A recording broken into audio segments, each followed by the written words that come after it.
UFO.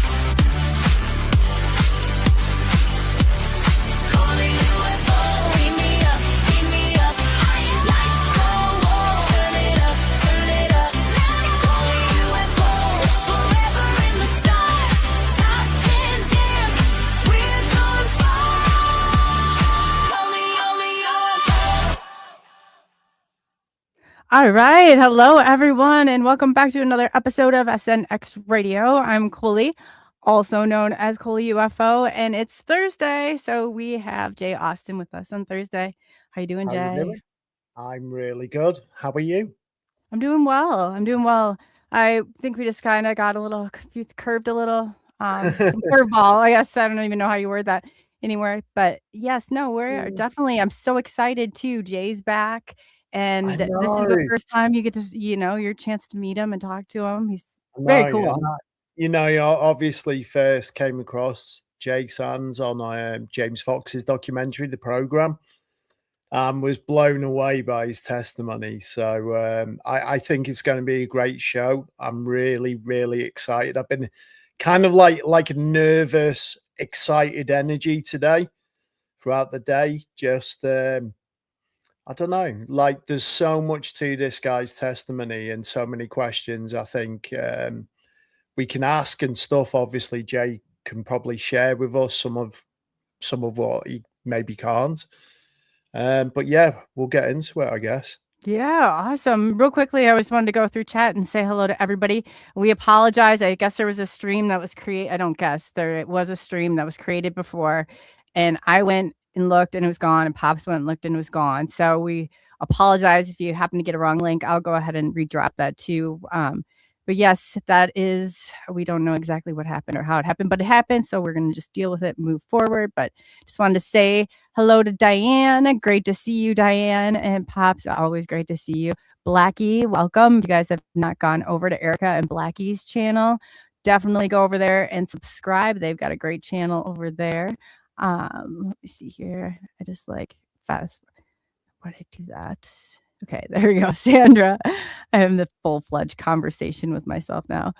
BFD Bigfoot Dwarf, if you guys have not, also definitely go over to his channel and subscribe as well. He's got great content over there, and as always, mine just went blank. Oh, here we go. Roger Holler, Squatch and Holler, definitely. He's got another great channel. Head on over there and subscribe to him. Benno from Oz, great to see you. We got Oakley, it's nice to see you.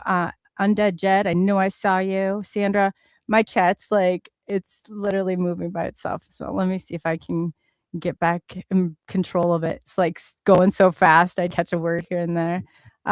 It's definitely because it went blank too. So Erica, great to see you. Welcome over. Larry, awesome. So glad that you guys can make it. PNW Rush, he and Eric and Glenn have a great channel. Definitely go over there and subscribe to him. Sherry Dingo, it's great to see you as well. Chris Sadley, oh, Chris is awesome. He's local. I always appreciate you being here. And let me see. I don't know. Oh, Ashes, awesome. I'm glad that you're here. Nice to see you. So that's up until and I saw a bunch pop after. If I have not or did not catch you, I will catch you. I'll catch you eventually. So without further ado, did you want to introduce our guest today? Or, I mean, he really is. Yeah, I kind of needs no introduction, really. So, yeah, I would like to introduce to you, obviously, military whistleblower, if you want to call him that, Jason Sands. Is he there? He is here. Right here. There he is. How are you doing, sir? Good evening. Good evening. How's it going, guys? Yeah, not too bad. How are you today? Doing pretty good. It's a bit hot here. It's about 90 degrees, but I'm in a nice, cool room in my house, so I'm good. Well, in the UK, we've had our usual 1 week of sunshine, and then it goes default back to rain for the summer holidays. So, yeah, Yep. I remember those days. yeah, definitely. So, I guess obviously, the first question I'd like to ask you, of all the claims that you've made publicly, which single claim could be independently verified tomorrow if the right authority chose to cooperate? Uh, I'd have to say it's probably the one at the Nellis Test Range because it's a restricted area to begin with. Yeah, And the craft that I saw that the pilot and encountered the pilot with was resting on the desert floor. If anybody would take me out there, I could point to the exact spot and perhaps there's still some trace radiation or anomalies there yeah, because it's been probably never been investigated at all. And there yeah, is also a piece of paper that when we went up in that convoy that day, when I encountered that extraterrestrial on the range, we all signed our names on a piece of paper. Whoever's got that paper is wow. going to have the keys to the kingdom of exactly who was there alongside me in that convoy. Yeah. Wow. So I know that, going back to the program, you said, like the other guys, and I quote, that were kind of like in a trance.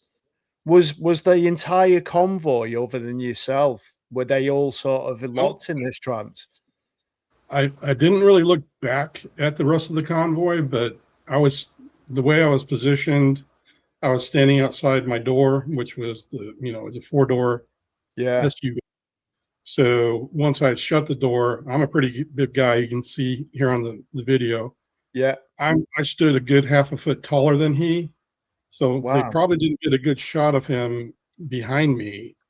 I know the people in the car next to me at least Yeah. had a fleeting glance at him Yeah. before they looked like they were put to sleep or zonked out or whatever you want to call it.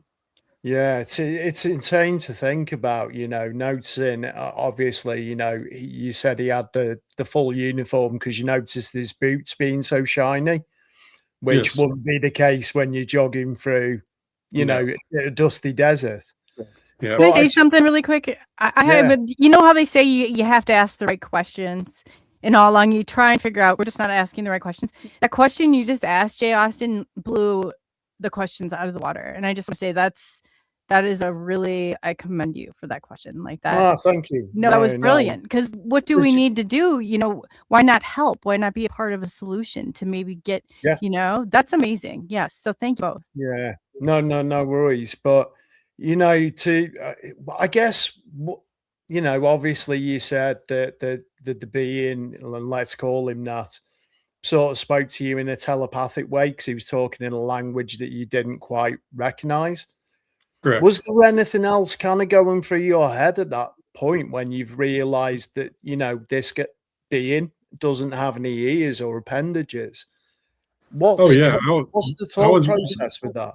I was just about in panic mode up until the point he started talking to me. And if he hadn't started talking, I may have took off and ran because it was that scary, Yeah, realizing because literally I went from shutting the door to looking at his face and looking at his ears and because that was something I had my attention on because the passenger in the car had said he's got no ears. So of course I looked at his ears, but you could see the lobes just like we do, but they were just yeah. pinned against his head like the skin was just over it. You could still Wow. see like little lobes, and they were perfectly symmetric. They didn't. Yeah, They were not mutated. They weren't burned. yeah, Anything. They looked normal to him, and just the eyes were just huge. The corner of his eye was not here; it was like more over here, wow. and it probably took up like my eyes are only this big, but his Yeah, went from a brow down. So those really struck me funny, and yeah, I was I was building up quite a bit of fear, but then he yeah, started to talk to me, and I had to pay attention, and it broke yeah. me out of that you know Oh, flight mode. yeah, I guess I want to ask, obviously you noticed that, but then do you glance across then you saw the craft or No, I actually saw the craft as we were driving up, because I could see him on the shoulder of the road running yeah, towards us. And Wow. I did glance at it more than once, honestly. I can't, with the muddle of everything else that was going on, Yeah. tell you exactly when during the conversation I looked to my left to see the craft there again, but I did do that. But driving up, yeah, I could see him running towards us and looking like he was going to fall over. And then I also, at the same time, had seen about 50 yards off the shoulder of the dirt road, the craft rusting on that desert floor. Wow. And what are you thinking at this point in time to go back? You know, you're trying to make sense of an unconventional thing that you've seen landed in the desert, plus Yep. this guy that you initially want to help because you said he was kind of like running but stumbling. And you Correct. know, that was your immediate reaction to help this poor person in distress. So Right. I guess, you know, trying to put myself in your position then, I can't imagine what would go through your head and how you sort of rationalize that within, you know, Well, seconds or maybe minutes.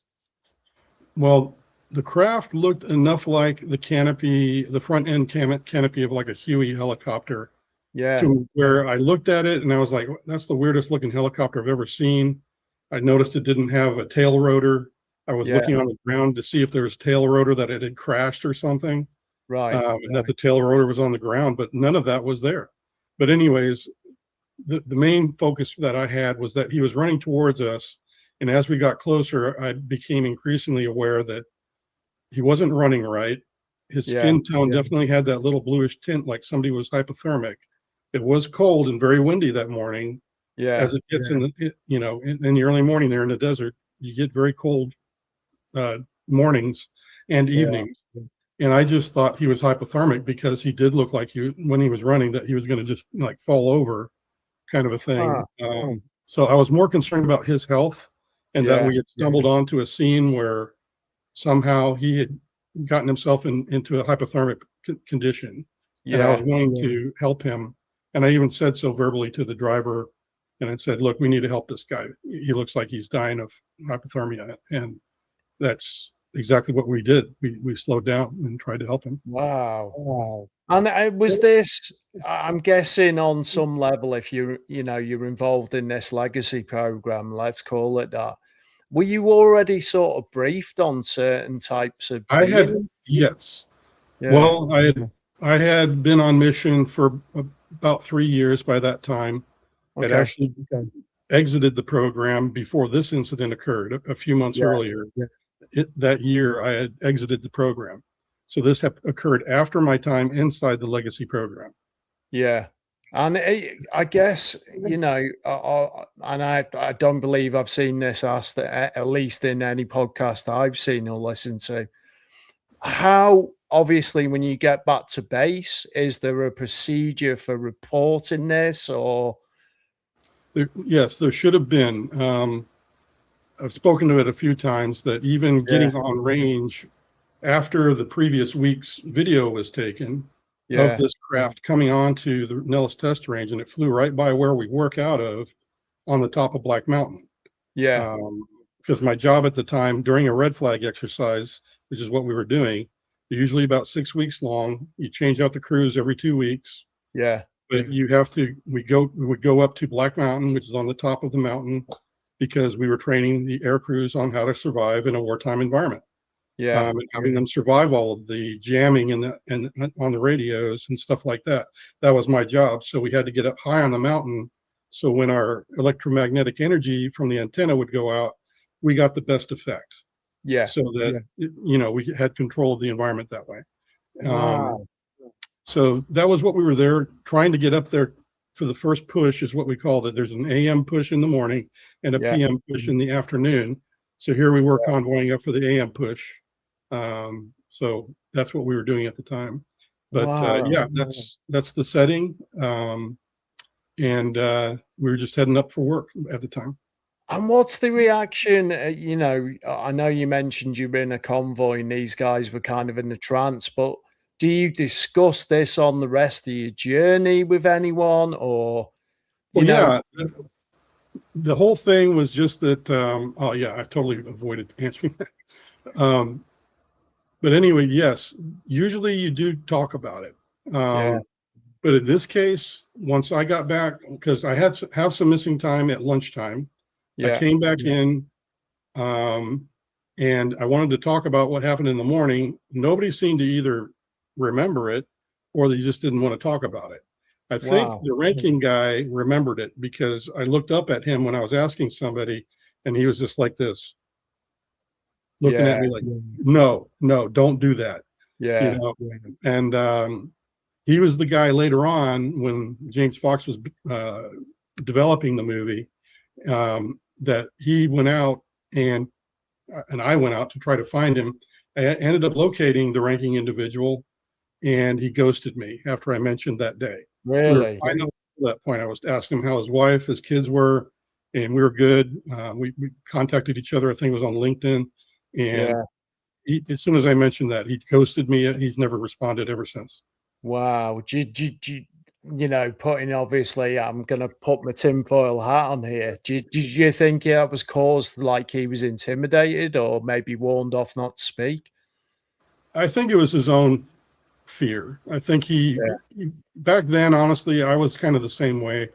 Those were the days back in the 90s where they could literally kick you out for just about any reason that they felt. And that was something that probably stuck in his craw more than me. And he wasn't in the legacy program like I was. Right. So he didn't have a bit of background. Right. So I'm different from him personality wise, just because of that experience in my life. And maybe I was more prepared, and maybe that's why I got to talk to the alien and nobody else. But no, we didn't. Well, I did try to talk about it, and nobody wanted to talk about it, or just couldn't remember what to talk about because they have no memory of it. I don't know which. I know I have missing time, so maybe they have some missing time also. Have you ever been approached, though, since obviously coming forward by any of your previous colleagues that have sort of come to you to question what happened? Oh, yeah. One of them I worked with directly, and he was accusing me. There was no black program that I know of. I'm like, yeah, that's kind of the point of the black program. You're not supposed to know. Now you do get the clue, the hint on what's going on. But yeah, that's crazy that people are like that. Happened. Yeah, and he actually did that in oh, sorry, go ahead. Go ahead. I was going to say what I found. Go ahead. If we do this again, Jay. No, I'm joking. No, what I was going to say, what I was going to say is that I thought it was very interesting, and maybe it's because you were an experiencer before. Jay and I had this really cool moment when he came on the first time. Within like 5 minutes, I was like, Jay, are you I could feel it that you were an experiencer. And don't you think that all on its own? And you said at that point you did not think, or you did not disclose to the military that this was even such a case, correct? Well, I didn't know what had just happened. I did know that the person was not from this world. And I don't know how to put it. I was more prepared, I think, than anybody else in that convoy. You're right. I had the experience behind me on mission. I had heard about the tall whites, the grays, a bit about the reptilians. I myself, as I told you, had experiences with Nordics that also my family members were part of. So I had all of that experience. So yes, it was maybe that's something that, maybe there's more preparedness on my part than anybody else in the convoy. So I'd say that would be a true statement, is that out of everybody else in the convoy, there was nobody else that I knew of that was in the same program. I only knew of the person that replaced me once I was out of the program, but he was not in the convoy that day. Wow. Had any of them, to your knowledge, been experiencers of this phenomenon beforehand? Oh, yeah. We've talked about it. UFOs from time to time. People have had their own experiences.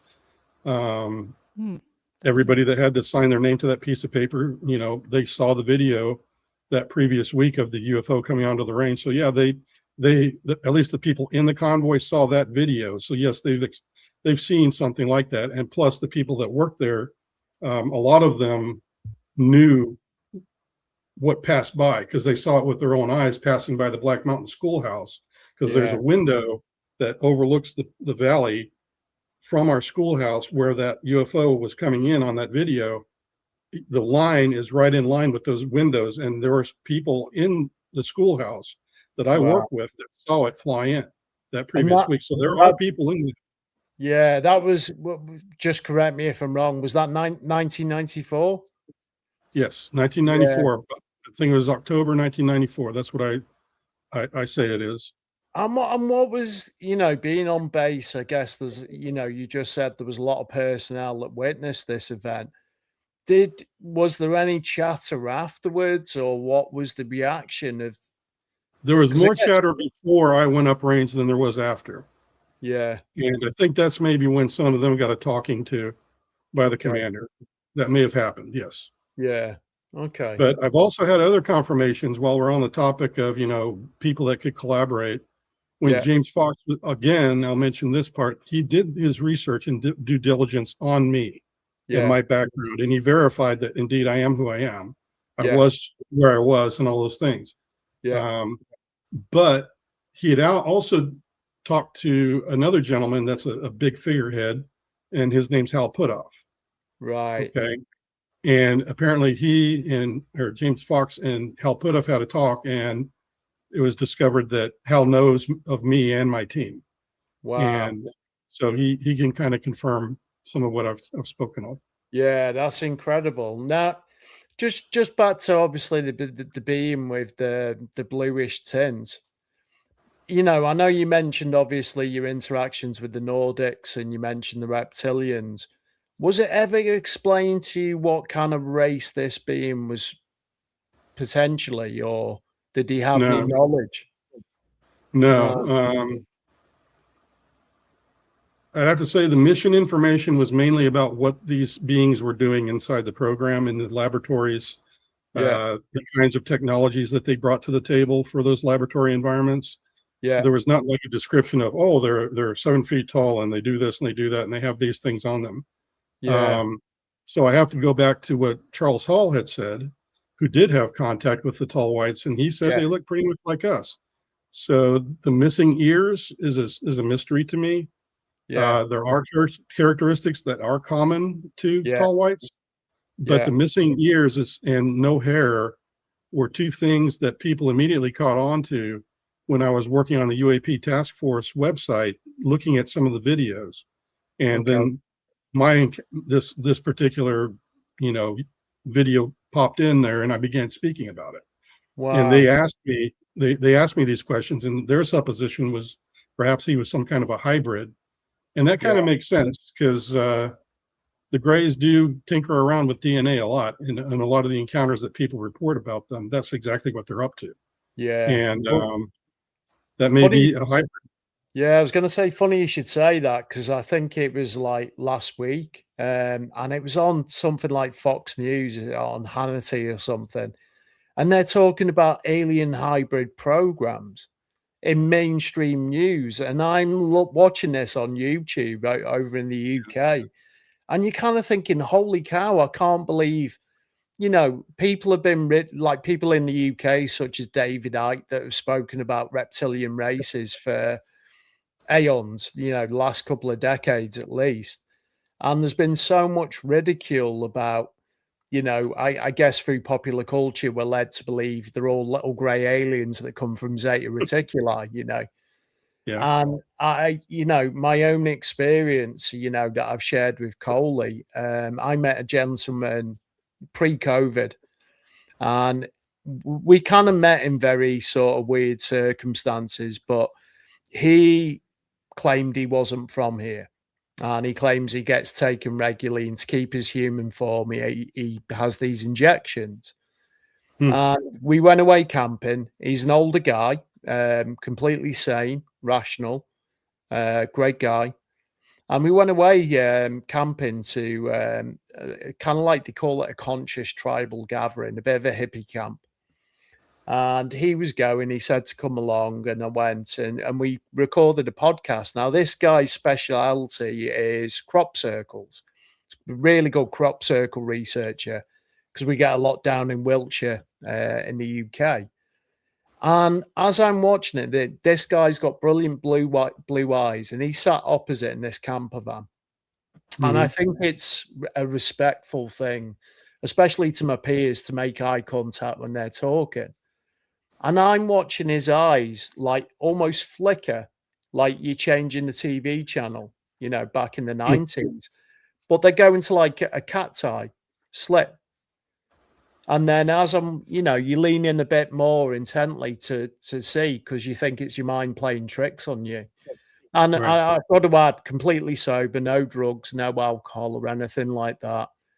But Mhm. his corner cheek, just this part, for maybe seconds, changed to, it was like a pale whitish grey, but the scales were different sizes, kind of like what you'd see on Game of Thrones on maybe one of the dragons, and then Mhm. back.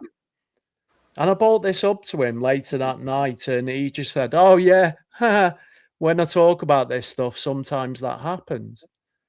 Now, I'll be honest with you, you know, the shape shifting stuff, to me at least back then in my journey on this and understanding, was Mhm. like it was too far out. I've seen UFOs, I've seen orbs in the sky, I've had weird sort of synchronicities, but that was always a bridge too far. After that, my view on this has completely changed on that, Yeah. you know, like the Spielberg movie that's coming out, you literally today in the UK, Disclosure Day, they're walking amongst us. Mhm. So I think Yeah. yeah, it's kind of like our preconception of what we believe extraterrestrials to look like has Mhm. changed over time, where it's not necessarily all like, you know, the little grey 3 foot tall grey beings, Yeah. And you I've know. seen similar things like that where, or heard of at least, that the reptilians, when I was working in the program, the the feeling of the conversation whenever they even scantily got mentioned is that talking about what they're up to is very taboo. Yes. And that to me speaks of an agenda um, that they have either threatened people inside the program about themselves and what Yeah. they're really up to. And then, you know, you've got all these other things that, you know, like Ike was saying, that he knows more about this. And I agree that I think that perhaps they are part of the dark or shadow government, Yeah. in many, not just in America, but elsewhere in the world. And Yeah. they are the ones that are in the elite groupings and things Yeah. like that. That is, to me, a feasible option if that's how nefarious they are. And on Yeah. top of that, you mate that with the ancient texts about serpents and Yeah. what they did back then. They seem like they're the real. They either feel like they own the place and that we're just a dirty bag to be thrown out, or that they are just nefarious for what they do. You know, Yeah. they just I think. are into something that we just can't even fathom how evil it might be.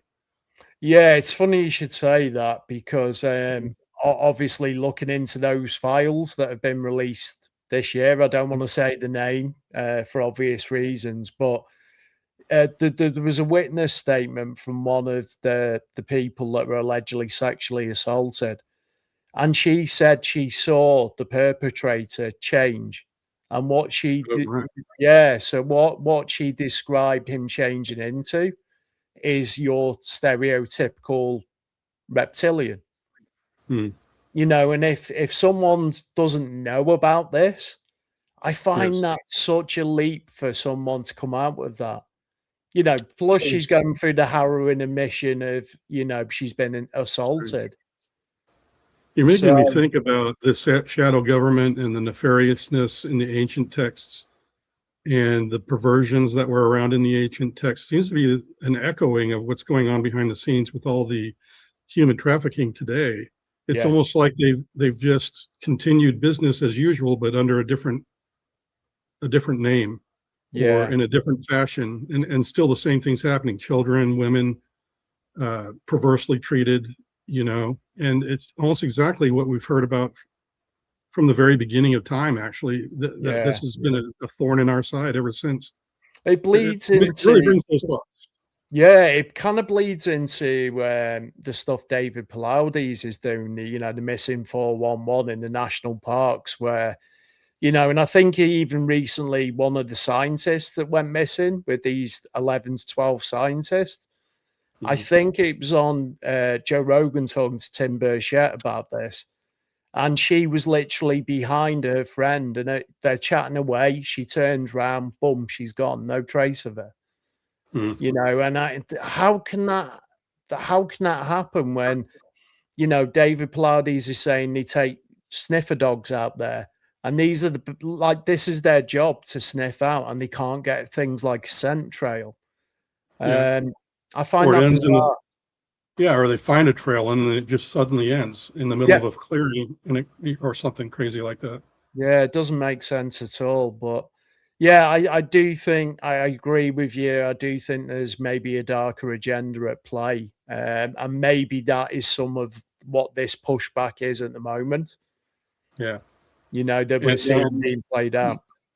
Yeah, I'd say that some of the things that I've had floating around in my head have been that, yes, if I was to pick out at least one or two races of troublemakers, it would be the reptilians, the true reptilians, because as you know, people are saying that, yeah, there's some forms of grays that have scaly skin, but they're not reptilians.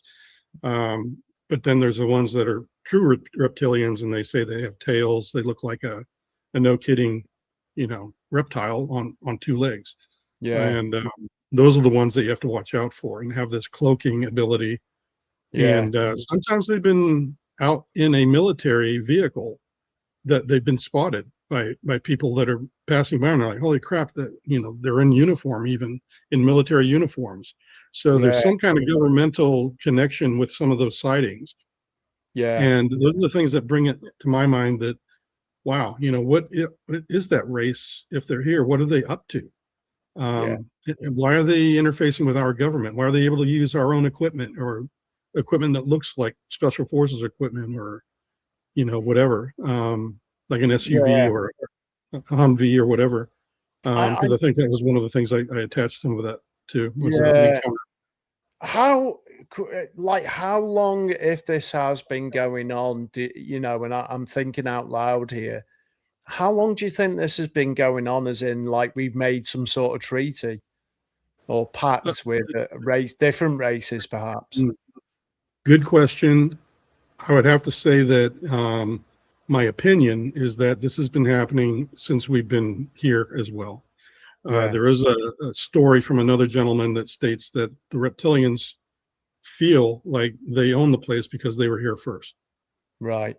And that their power and authority was taken away from them because of how perverse they were by what we call God. Or whatever, or another sect of angels or heavenly extraterrestrials or something like that. But somehow they lost their power hold over us, and they became more clandestine, secretive. So I'd imagine it goes back eons, you know, millennia. It's depicted way back in time, isn't it, as well? Petroglyphs and, you know, and then you hear about, and when you're talking about treaties, I would say that modern day, yes, I would say, you know, the program has been going for what, you know, 80, 90 years, plenty of time, absolutely plenty of time to have encountered these reptilians. And maybe they had some demands on abductions, just like the Greys did. The Greys wanted it for DNA testing and modifying their own bodies. The reptilians might, who knows, maybe the reptilians look at us as a blood source or a food source. Because that seems to be an echo. Yeah, it could be something along those lines. I suppose it's difficult to apply humanistic motives to something that isn't human, in essence. You know, we're looking at it through human eyes and trying to sort of rationalize, you know, agenda, manipulation, whatever. But, you know, how much can we truly understand what's going on? You know? Well, I could tell you more about the tall whites and the Greys and how they operated in the program and who they kind of are. Please do. More readily than the reptilians, because the reptilians were, like I said, hush, hush, don't talk about that. Every time somebody mentioned them, oh, shut up, you know, we're not supposed to talk about that. But the tall whites, I would say, they seem to be very controlling in the laboratories. They literally didn't want any humans in there while they were operating and working any kind of equipment inside of a laboratory. Same thing with the Greys. They were kind of the cleanup crew. They were used like worker bees. They're the ones that put on the coatings to different things to make them invisible to, say radar. If they were working on an airframe and they wanted to reduce the radar cross section, but you got to put it on a big, pylon in the middle of the lab. Maybe some of the stuff that they would do is just coat it with something that made that pylon invisible so you could do a cleaner test. So very controlled. They wouldn't work on the weapon system or the airframe, but they would help with other things that they thought were more agreeable. But they're very unbending, and the tall whites were like that, very demanding, that this is the way it goes. If you want any kind of a help with any of this technology, that was it. So it's not this hunky-dory, oh yeah, we're the tall whites, here's everything we know. That's not what's going on at all. And if there was any sort of form of communication, is that verbally, or is it verbally and telepathic? It's a little bit of both, honestly. I think there's only certain people that could telepathically understand what they're doing or what was going on. That's another reason I was picked to, out of the convoy, because I've heard that before, that sometimes people are just terrified and they don't get a telepathic anything. They just feel an overwhelming sense of evil or something. I never got that. I've always had good encounters. So it kind of depends, but telepathy might be a skill that some people have and others don't.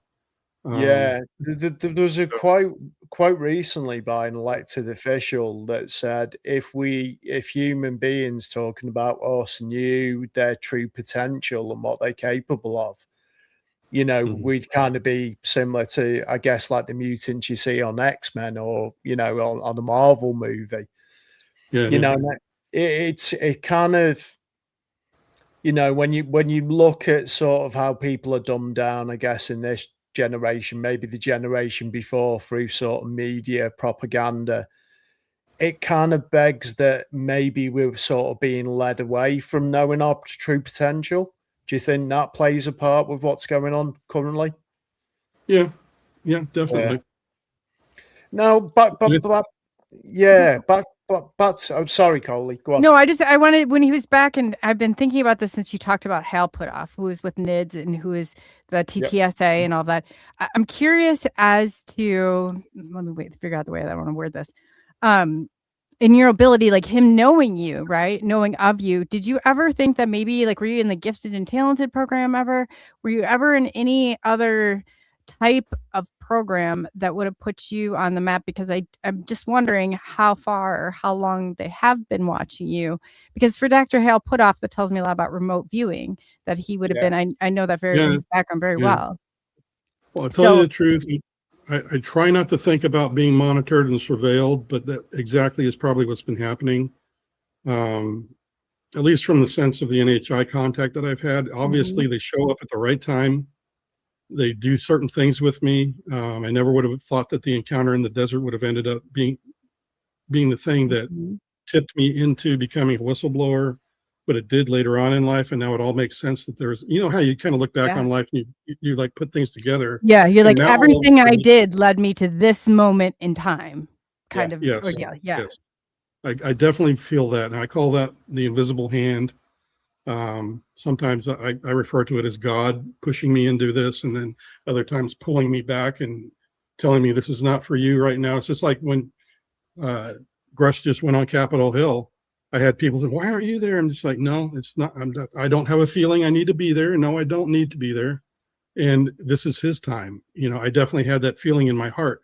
And so I just gently told him the day of, and all the other people there. I said hi to James and Leslie, David, a couple other people, and just said, thank you so much for doing this. That's all I did. That's all the participation I needed to have in that. So that was David's time. But there's other times when I feel like I have to be speaking. It's like, I don't always feel like I need to be doing interviews, but then there's times when I'm like, okay, it's time to come back now. And that's when I feel the open door. We're getting closer. Yeah. Thank you for that. Yeah, no, thank you, sir. I guess one of the questions I to put me in that mindset, not coming from a similar background to you, obviously I've got my own experiences, but I've never served for our military. What does selection look like when you are selected and kind of like, you start that process of maybe getting introduced to this? there were two things that I think really kind of caught people's attention when I first came into, Det 1 there at Nellis Air Force Base. Yeah. Number one, I was studying for a test because in the military, you have these tests that take you from apprentice level to journeyman level and then craftsman level. That's called your 3 level, your 5 level, and your 7 level. So I was studying for, I believe it was my 7 level. And these books are like freaking Bibles. I mean, huge dictionaries. Yeah. And the tests are like 150 to 300 questions at the end. They're volume review exercises. And then you schedule your final exam. So I was studying for my final exam. So I'm going through this volume review exercise of about 150 to 200 questions. And there's a room full of my peers in the room who are likewise studying or doing whatever. And I go through the volume review exercises, hand it to my trainer or supervisor, and I tell him, okay, I'm ready to quiz you. And he's like, you only read through this once. You sure? And I'm like, yeah. Wow. So we go through that, and I answered everything to a 97 percentile of accuracy. And then sometimes when he started a question, I could finish the question for him and give him the right answer. So everybody saw that about me, and God forbid, I told Coley this last time, God forbid you give me like a set of dates. I can't remember those worth of crap. Me either. Don't worry about that. No, but I would pick up.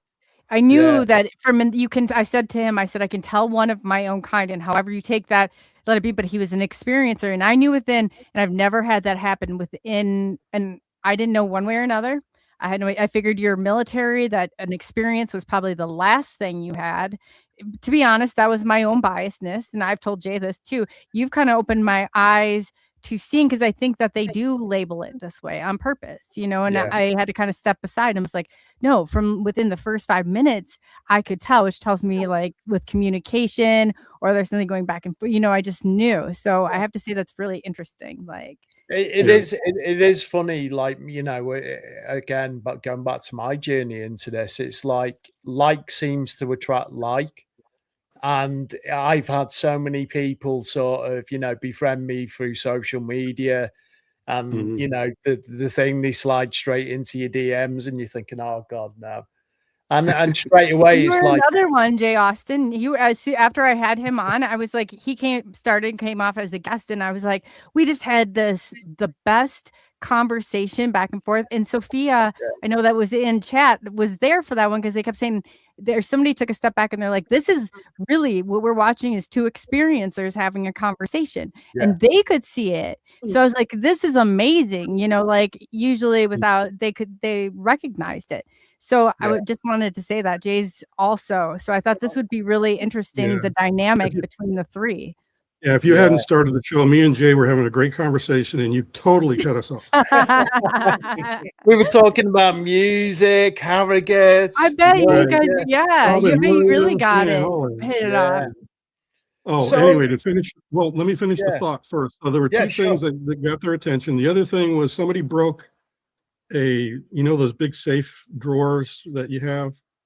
Well, anyway, we have those uprange because we have tapes that run our machinery up there, and they're top secret.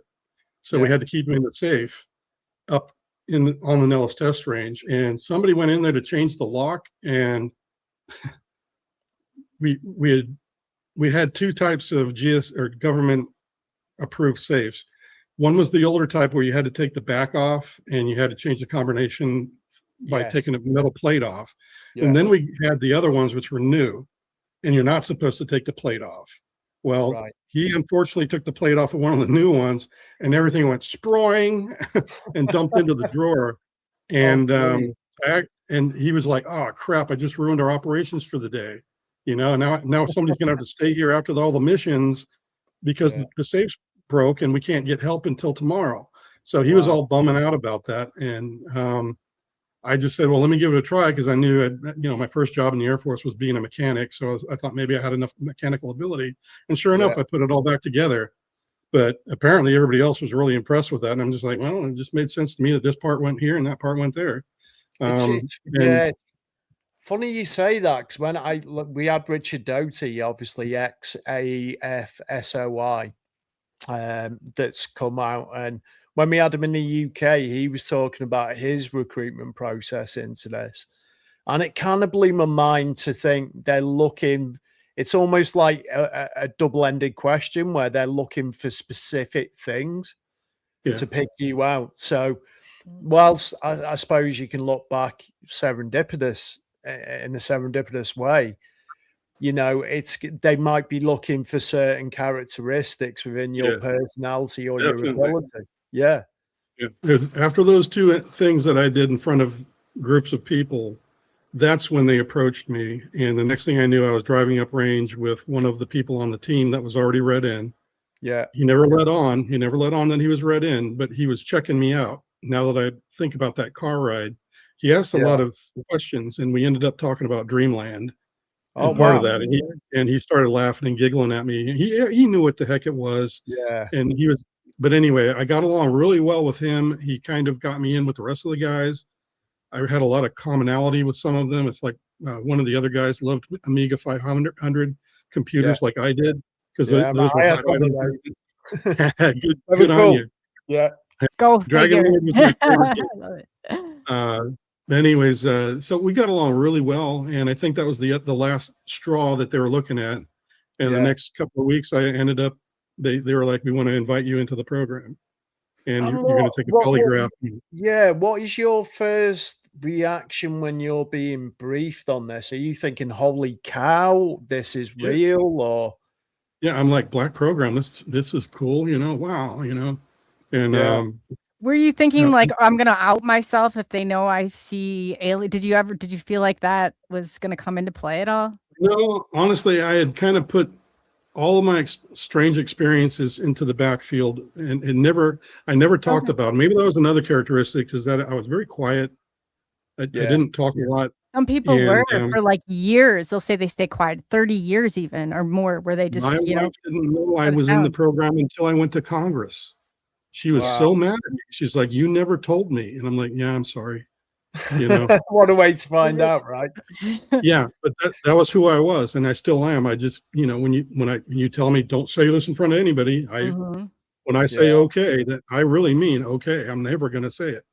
I was a mental health therapist, and not that it holds the same weight, but that was very important to have that, where, you know, unless somebody was telling you somebody could harm themselves or somebody else, it was, you know, you had to keep it quiet. Yeah. And you know, it's not easy to sit with.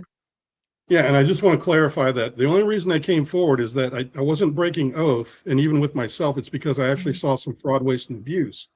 And no matter what NDA, this is something I want to clarify with the audience too, when they're thinking about what David Grush is saying, and they're all the whistleblowers. When you sign your NDA, there is one thing that will overshadow anything you've signed your name to, is if you see a crime that was accomplished or done by somebody in that program, you have every means to go talk to somebody and file either an IG complaint or talk to Congress if you don't feel like the IG complaint is good enough and you're getting people, you know, giving you a problem. You can go directly to Congress with that stuff. Yeah. So what I did was, I didn't circumvent my agreements. What I did was, I had concerns and I let the right people know. Yeah. Did you have to file? That's what David is trying to say. Yeah. Did you have to file a DOPSA request then, similar to? I had to do all of it. Here's how it went. November of 2022, I went to Congress, went to the Senate side all morning, 3-4 hours.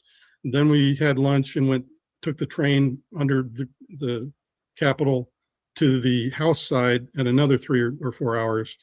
For the rest of it. So it was a whole day affair. That was the first trip. So that was all done in a classified environment. And then the next thing they asked me to do is go talk to Arrow at the time and Kirkpatrick. So I met Kirkpatrick, told him the same thing. I could tell he didn't want to believe what I told him, but it was exactly the same thing I told Congress. And then after I did that, they said, okay, now the next thing you legally have to do is file an IG complaint.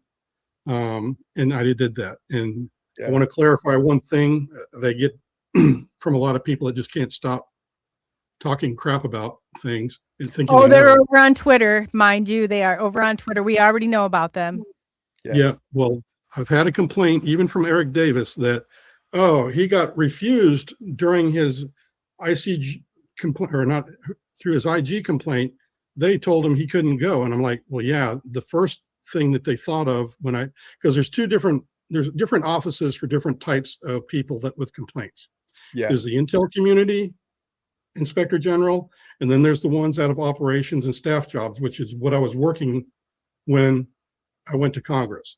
So the first thing people thought was, oh, he's got a staff job. He's in the operations. Send him to that IG office. But then they looked at it and they said, well, wait a minute. His complaint doesn't concern what he's doing right now. This is when he was an Intel guy. Yeah. Back in 1990s. So send him to the Intel Community IG. So Eric Davis was absolutely wrong.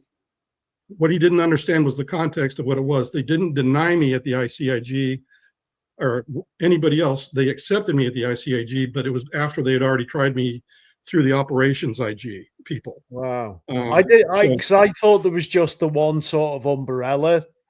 No. You know, like a governing body that's independent. I didn't know that there were separate offices for that. There are. I guess what I wanted to ask you is, like, you know, I guess for the audience as well, what's it like going into sort of that classified setting, be it a skiff or whatever? What does it look like? Well, it's a room that's like a staff room or an office room where you get your briefings done. You know, you're briefing the leadership on something, and had a big screen on one end and a long table with 10, 15 chairs. Yeah. And everybody's looking at you, and there I am with my little notebook of my 10 points that I want to get through. And yeah, it's a bit intimidating, but eventually you kind of get used to it, and you get through all the initial discomfort of not knowing what they're going to say and do. And then everybody's friendly after that. So on the Senate side, like I said, that was kind of one environment, because they're the guys who just develop legislation. They're not the ones assigning the money. So I would say there was a big difference in the way that they kind of interrogated me as opposed to the House side, because the House side, it was all about, just give me the facts. I got to put money to this. I've got to convince all my other constituents that what you're saying is true, so I can do this, this, and this. So I was always told they have far more power on the House side. Well, yeah, that's because if you don't have money, you can't make things happen. So on the House side, they were very much more particular. There was actually, a guy in there that said he was a lawyer and was representing the whole meeting. So it was much more formal in that regard. I was told it was because Congress did not have the clearance to know anything that would be identified. That would be bare minimum on what they hear. They had clearance, but they don't have a need to know all the stuff. And that's what David Grush had a beef with a couple of times, is that they were asking stuff that he wasn't sure if they were cleared to have a need to know for. Yeah. But I think that this is another thing I want to tell the audience. The other takeaway from this Capitol Hill thing that David Grush did is that there's one thing that he and everybody else needs to know, and that is, when you are an oversight committee member, you have all the need to know, because you're supposed to be providing oversight on where this money is spent, and are these tax dollars being used for the proper things. So any pushback that anybody gives Congress and these committees, let me use some colorful language, it's bullshit. Yeah. It is flat out bullshit. Yeah. Because Congress has the responsibility and authority given them to have oversight. You can't just step aside and say no to that kind of stuff. But because they're being so obstinate, I'm starting to think that President Trump is going to have to flat out give a no kidding direct order to all the interagencies and all the military departments and whoever else in the corporate world, and tell them these trickster shows end now. You now have a direct order from me, and you will comply. That's what he's going to have to do. I was Rick told, Doty was the one that told me that about, so I wasn't sure about Congress. Yeah. So. I was going to say, I was told within last week that Trump has been briefed fully. I think Ross Coulthard, investigative journalist, corroborated that. And obviously Eric Burleson came forward to say that Trump was going to be signing these executive orders. Yes. He's been a brave person through all this. Unlike other presidents, he's listening, and Yeah, he's not just that, he's actually taking action. That's the other thing. So, what do you think? Because obviously this goes back to the likes of President Eisenhower. JFK's mentioned in that conversation. Do you think it's just the case of under the Trump administration, they've had their own classified briefings and obviously the public congressional hearings, first time in 70 years? Do you think it's because they've got enough of their own info initially that they didn't need to go to maybe the FBI, CIA, NSA?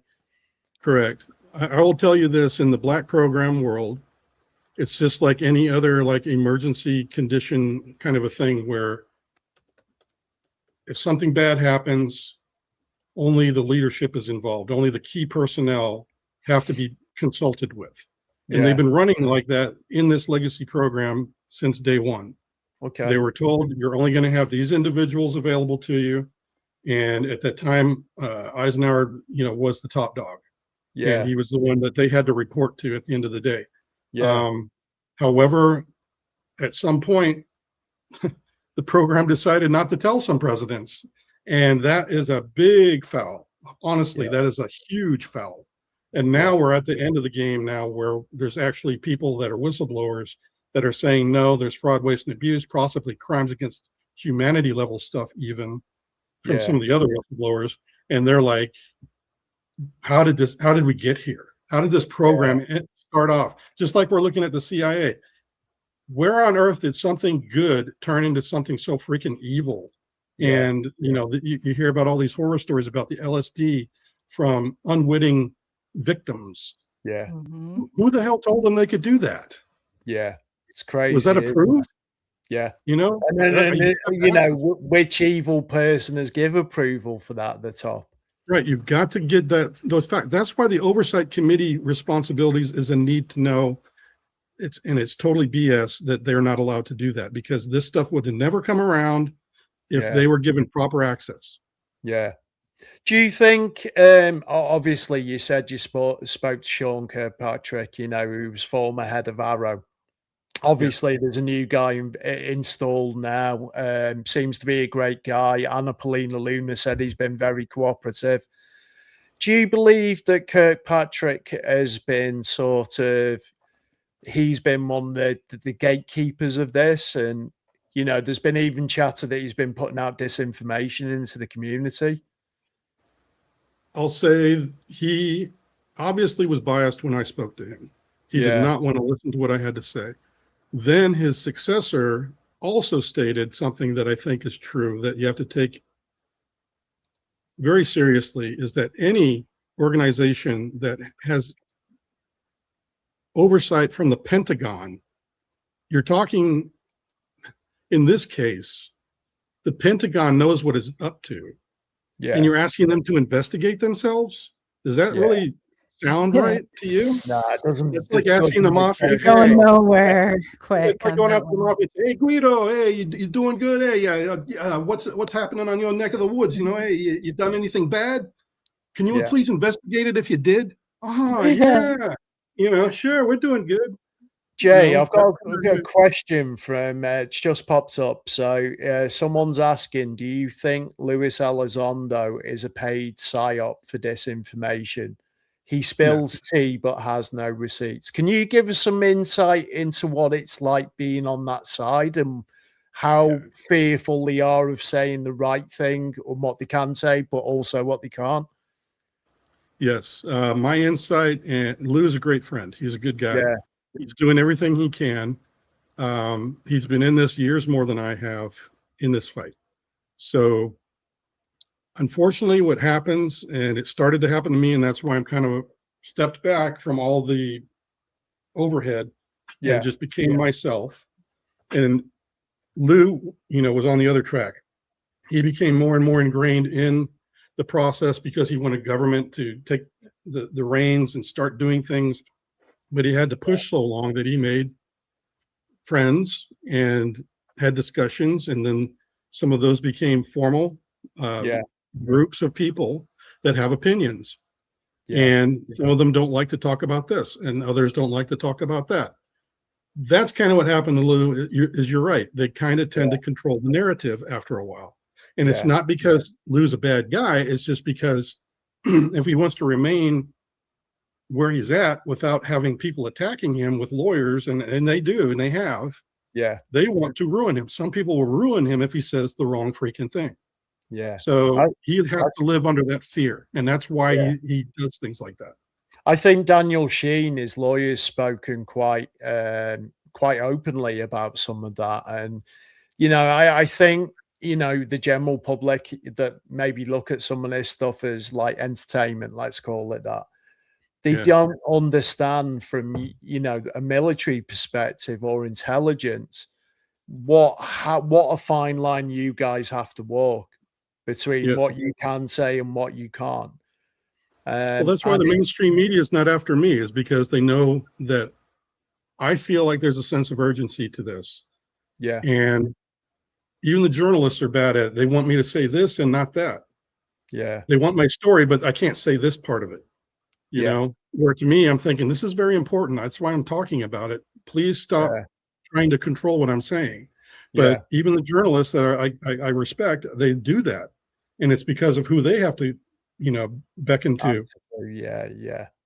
Well, I think that's a massive misconception that, you know, I see on sort of like UFO Twitter, I see on other social media channels.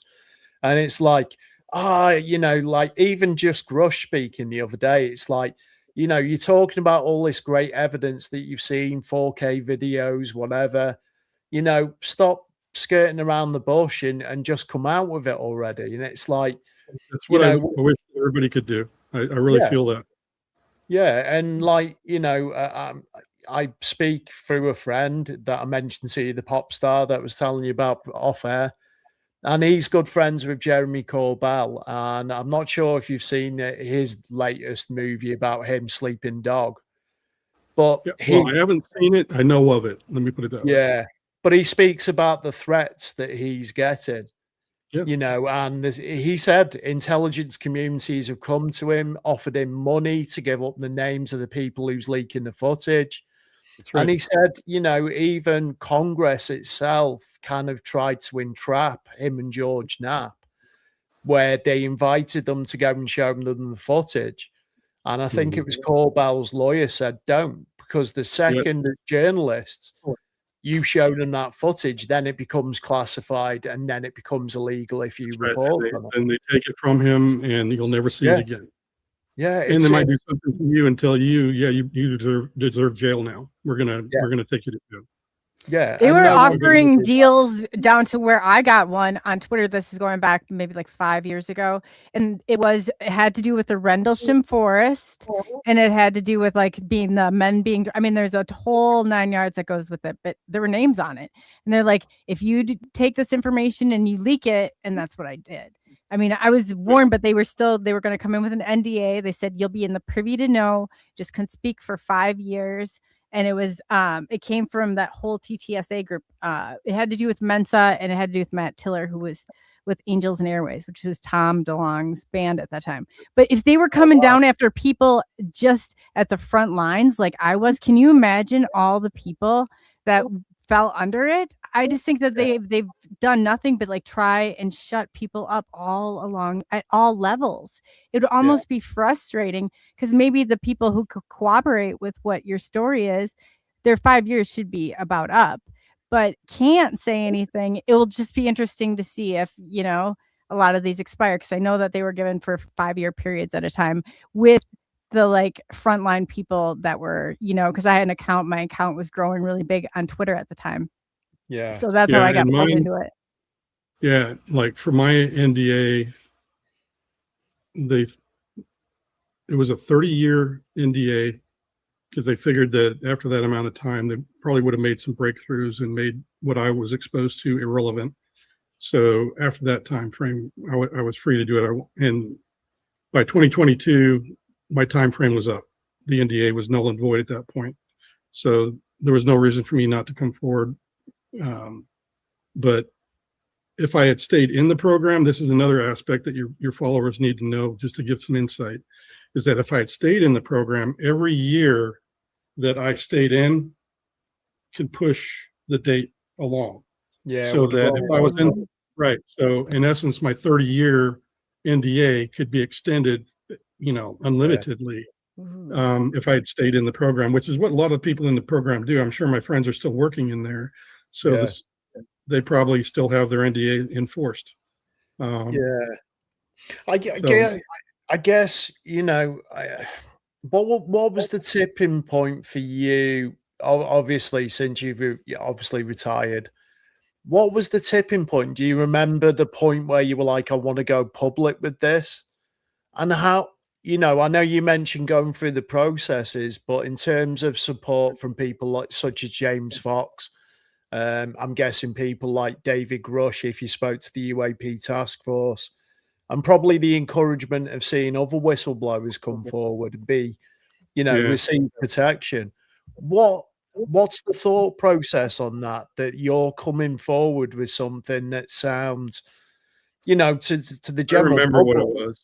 Yeah. It was a message given me by a Congress committee member that was privy to what I was discussing on the UAP task force website.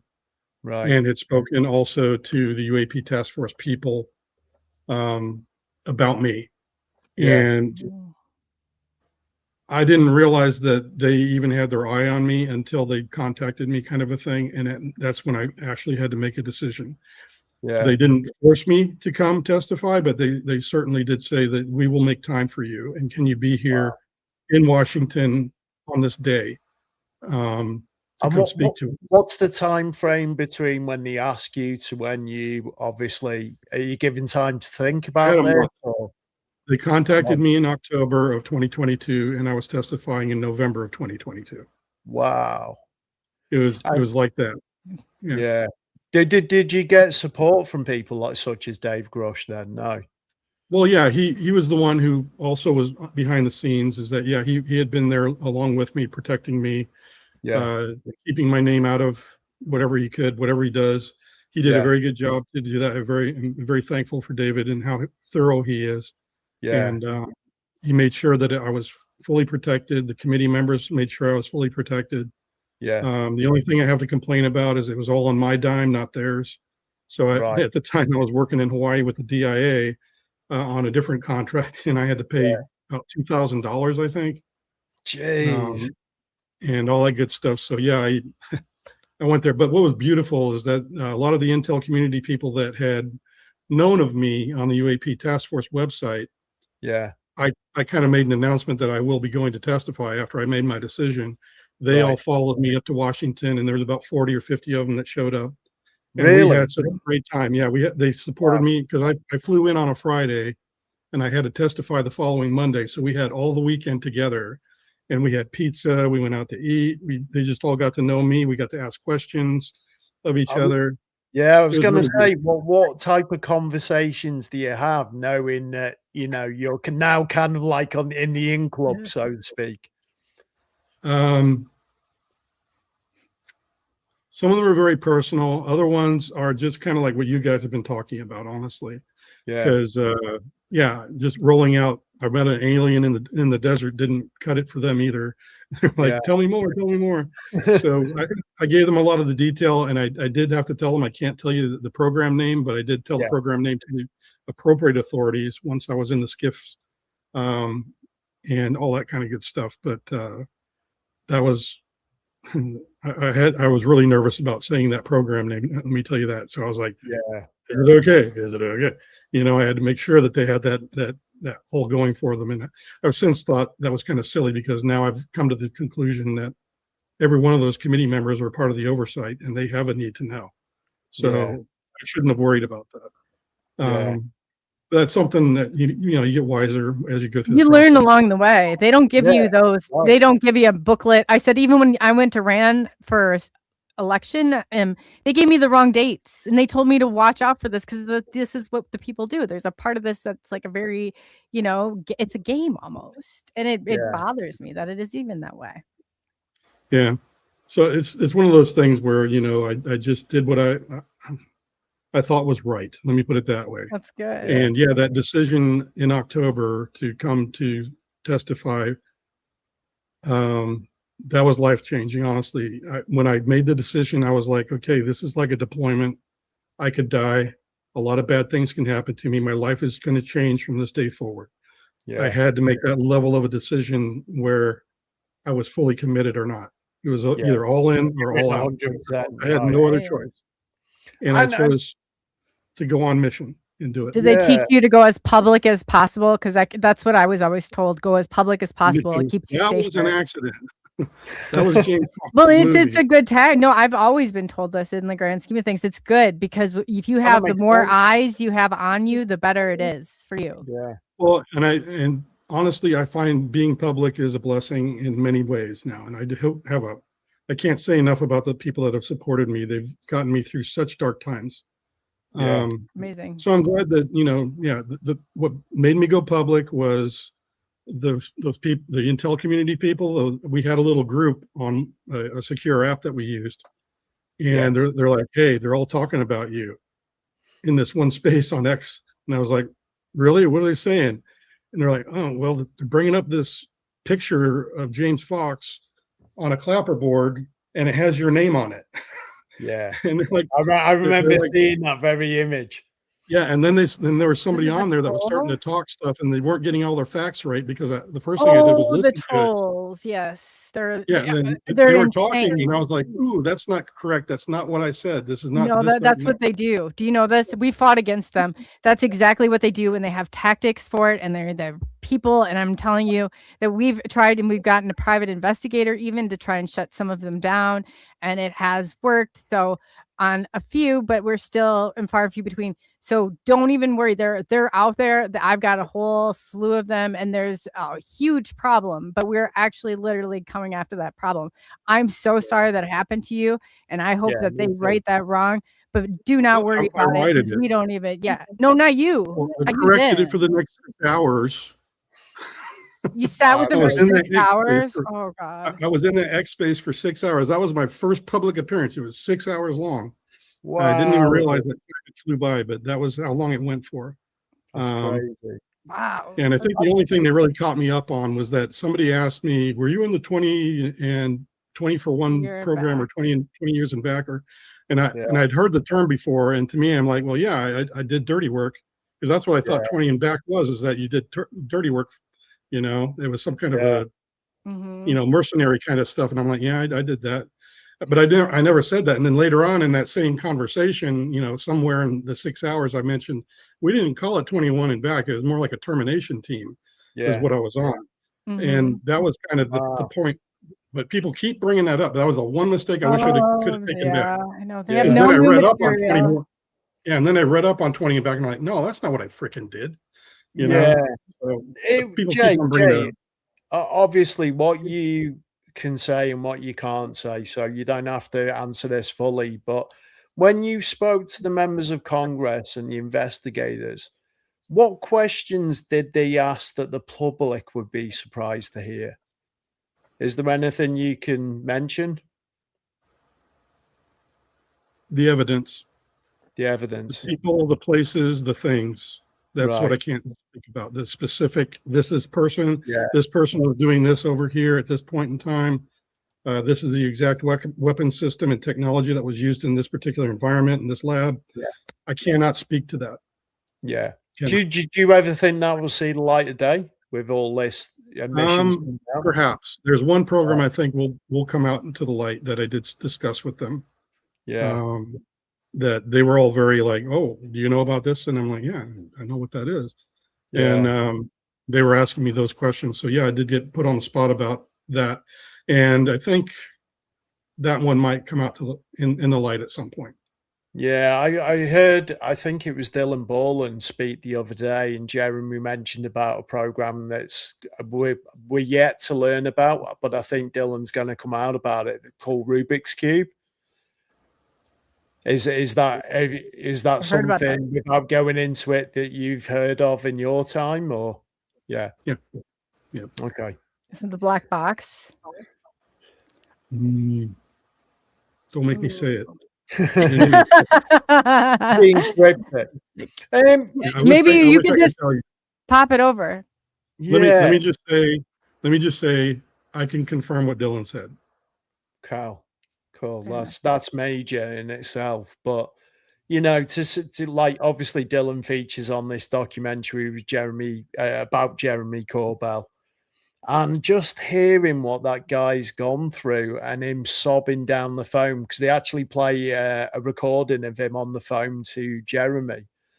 And Dylan saying things like, if anything happens to me, can you promise me one thing, that my wife is taken care of? Yeah, And that's Jeremy what he's said, most concerned with. yeah, he said that's the side that the general public don't get to see, is those very personal Mhm. conversations where people are breaking He down. was so frazzled. He was so frazzled Yeah. when he first came to me, because I was one of the first people that he got to talk to personally. And you could tell he had been through some horrible, horrible treatment. They really tore his world apart, the way that they treated him. Just getting him to declaw off the wall that he was on was the hardest thing sometimes, because it was, I hate to say it, I think a lot of the whistleblowers that really know and have seen the awful things that do occur, they might need a little bit of. I'm giving him a second chance, and you know, he was off my list of second chances, and I literally, after relooking and things they've done to Corey Good and everything, I'm giving this is huge for me, but I'm giving Jeremy a total fair shot and another chance, because of all the stuff. I mean, we've learned that these people are good at how they disseminate the information and the lies that I've heard, and lies about myself and all this stuff. It's crazy. It's crazy, but everybody needs to think about this.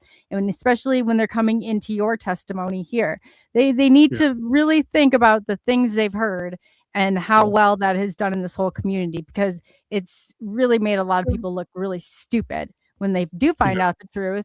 And then they're like, you know, going to whatever. Well, before you do that again to yourselves out there, why don't you check into what it is that, you know, I'm doing the same. I'm doing the same. I was guilty of it. But you've really helped change my outlook on a few things. So I appreciate that, Jay. In Corbell's favor, okay, he knows a lot of things that he can't speak about. All right. The things that he can, he does. He's always been great at protecting me and all the other whistleblowers that he knows. He is big on, if he feels he has ownership of something, he hates people stealing the glory from that, and not mentioning him. Or like for myself, if something happens, the same thing, I feel offended when somebody's using my quote or my story and they're making it sound like it was theirs. You know what I mean? It's kind of offensive where, you know, if your account there, Jay, on the things that you've seen, and all of a sudden somebody says something exactly like what sounded like you said here today, and didn't give you any credit and say, oh, I heard from Jay that this is what he experienced. That's fine. But people that don't do that and just say, oh, well, I know about this. I always attribute everything. Because I like to use it as a reference. If it's not been a book I read in, if it's not been a conversation I've seen, you know, because I really like putting those facts with that kind of. Right. And that's where his beef with Schellenberger, when everybody thought it was his ego. Yeah, maybe it's a little ego, but it's also just that, you know, that could have been shared. You know, something that both Schellenberger and he could have shared that fact. But I don't even read it. Isn't that bad? I'd be like, I got past a point. My friend will be like, did you see they wrote this? And I said, I don't. It's the same thing. They've got nothing more but some stupid thing that they'll take just a sliver of something that might have happened or be true, and then they take it and they spin it and they spin it, and it's like, you know, just a little different angle from it. And I'm like, it's boring. I don't want to, can't even retain lies. Like I'm way past that. My brain is too full for lies. Like if I had to carry those along, God help us all. That's not even, you know, you get to a point where you're so immersed in this. It's like, so if somebody's testimony and over again, and really, I mean, I've seen so many that I have judged in this, because I went along and I assumed in the beginning of UFO Twitter that everybody was being as authentic and sincere and done their research as I was. You know, you assume these things about people. And then I would always assume, oh my gosh, they've got so many more subscribers. They must really be like, checking into the facts. And no, that's not even how it works. Is like all of a sudden I started to see who is really fabricating this and knowing the ins and outs of it. And I'm like, man, how I thought differently back then. I did want to address a couple of the questions I saw pop up. One of them mentioned, is there a place up in New Hampshire? Yeah. Yeah, there's an Air Force base up there. Yeah. Wow. That's interesting. There's a question. Jay Stratton? Yeah, Jay Stratton. He is a straight shooter, dude. I like him. Honestly. Yeah, he's a good guy, and he's just trying to get to the truth, just like everybody else. Yeah, I know. He has some exposure to the program, too. Don't get me. So I was going to say, I know him and Lou Elizondo have butted heads a couple of times, but obviously they came out on Age of Disclosure working together. They were seen in scenes together. And like what did you think to the Age of Disclosure? Did you think it was a caveat for what's coming out now? I've not seen the movie myself. I'm just not a big movie goer, I guess. Yeah. But I believe that it made people really think that, gosh, these people have really high credentials, and they're all saying the same thing, that we're not alone. And I think it was a really good precursor for where we're at now, because it's like tsunami waves. It's like they were the first wave on the shore, and now we're dealing with another couple of waves of let's get through this disclosure. And I'm glad to see people standing up, and that's why I'm very thankful for everybody who had a part in that. Because that was my fight. Yeah. I remember back to I think it was December 17th, wasn't it, 2017, when that article broke by Leslie Keane and Ralph Blumenthal, the ATIP article. And I remember waking up in the UK because of the time difference in the US, and it was like 72 messages, 24 missed calls, so many messages saying, holy cow, have you seen this? This is happening. And I've always said opening Pandora's box all at once is kind of like it carries a lot of negative connotations. Because you put everything out, there's a negative reaction. You can't really claw that back. And what I was told, and it kind of makes sense why Tom DeLonge was sort of picked, because if you look back to when he was on Joe Rogan, Tom was the front of all of this disclosure movement. And then when he kind of fluffed his lines when he went on Rogan, that's when you saw sort of like Lou step out the shadows. You saw Christopher Mellon come forward. So it's kind of like you start connecting the dots that there's a process here of due process. I have all the information on that if you'd like it. So, Yeah, but you're right. That's the danger of being part of what I call the structured or managed disclosure folks. Yeah. They're all kind of trying to get some kind of consensus, but then when they're trying to speak about it extemporaneously. But they're the same ones that were, it was from Tom DeLonge, Matt Tiller, which went right through it. It had a Mensa tie-in, and it had like a back end, and they sent me an NDA. They have to be the ones. They said to be in the privy to know. That's why I don't trust that. Wow. I'm like, why are they trying to silence everybody? That made no sense to me. Yep. And it's just, so it's either an unfortunate result of a narrative that's getting spun by too many people that have a hand in it, and people are getting things wrong, or I hate to say it, maybe some of them talked about something they really don't have any skin in the game in, and they were talking about it like they know, and they're not. They weren't there. I get that a lot, because a lot of people try to dog me out on these facts or those facts, but I always answer them very succinctly, because I'm not lying. Yeah. But it pisses them off, because now they got to go dig deeper and get another gouge on me. But that's the difference there, is that, if I had joined in with all the narratives that I was told to keep to, or the things that they didn't want me to say at this time, maybe later and whatever, if I'd be pretty muddled too, if I was talking extemporaneously, because I'd be like, oh, she said I can't say that, and he said I can't say that. They said to say this. I'd get muddled in a minute. And I'm glad that I never did that, so I can stay true to my own Yeah, I was going to ask, when you started, obviously, production of the project James Fox's movie, were there any aspects of your story that he challenged you on, or or pushed back on? Yeah, he did not like the part about, you know, the retrieval program and how really there's a big deep rabbit hole there that even Jake Barber doesn't like to talk about, or he Yeah, doesn't even know about, that I had to be part of. And that is right. that there's parts of the program that are totally run by the NHI, Yeah, and the humans are secondary to all of that. And yeah, that's what I got mixed up in. So there's parts of this that James Fox was just very uncomfortable with. He was very uncomfortable talking about even the blue alien at the Nellis test range. yeah, That was a big step for him. And then to have all this other stuff come out, yeah, he was like, "Oh no, wow," you know, it was yeah. I just don't really want hard no for him. part of that. Yeah.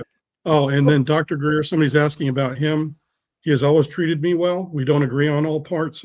Mainly the one thing that he disagrees with me on is that he believes it's all benevolent interaction. Yeah, I've always argued that no, there's a nefarious side to this, but I agree that the good overpowers the bad in yeah, the end.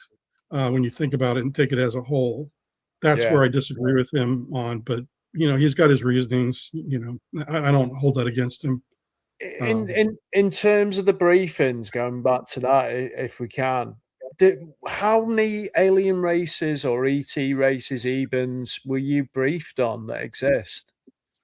The ones that I know that are part of the program: the tall whites, the grays, the reptilians, and the Nordics. That Um, it's funny you should say that. unlike the other people, I did not hear the mantids being spoken of.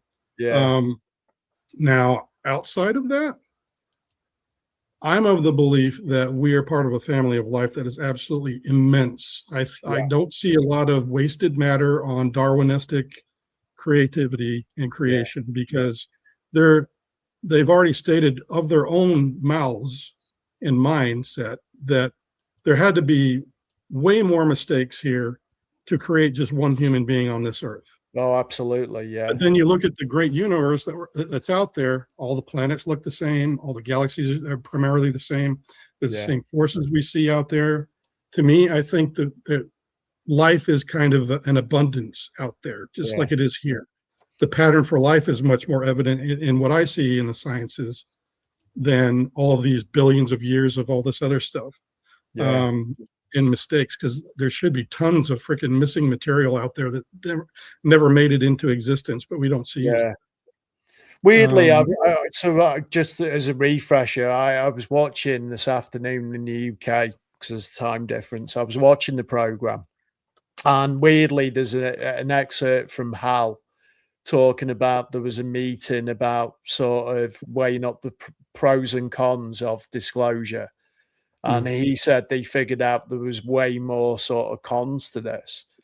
yeah. Outside of private industry being involved in this and the obfuscation of that, are there any other reasons you can think of as why we haven't learned about this sooner when other people have looked into this at a high level? Why now? I would say it's for two reasons. Number one, I'll tell you, the NHI have a say in this, okay? Right. And maybe they have a preference for privacy and being on the down low.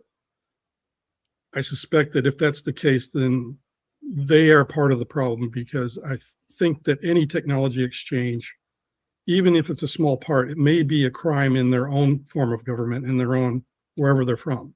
Yeah. So the NHI is the first factor. The other factor is the humans.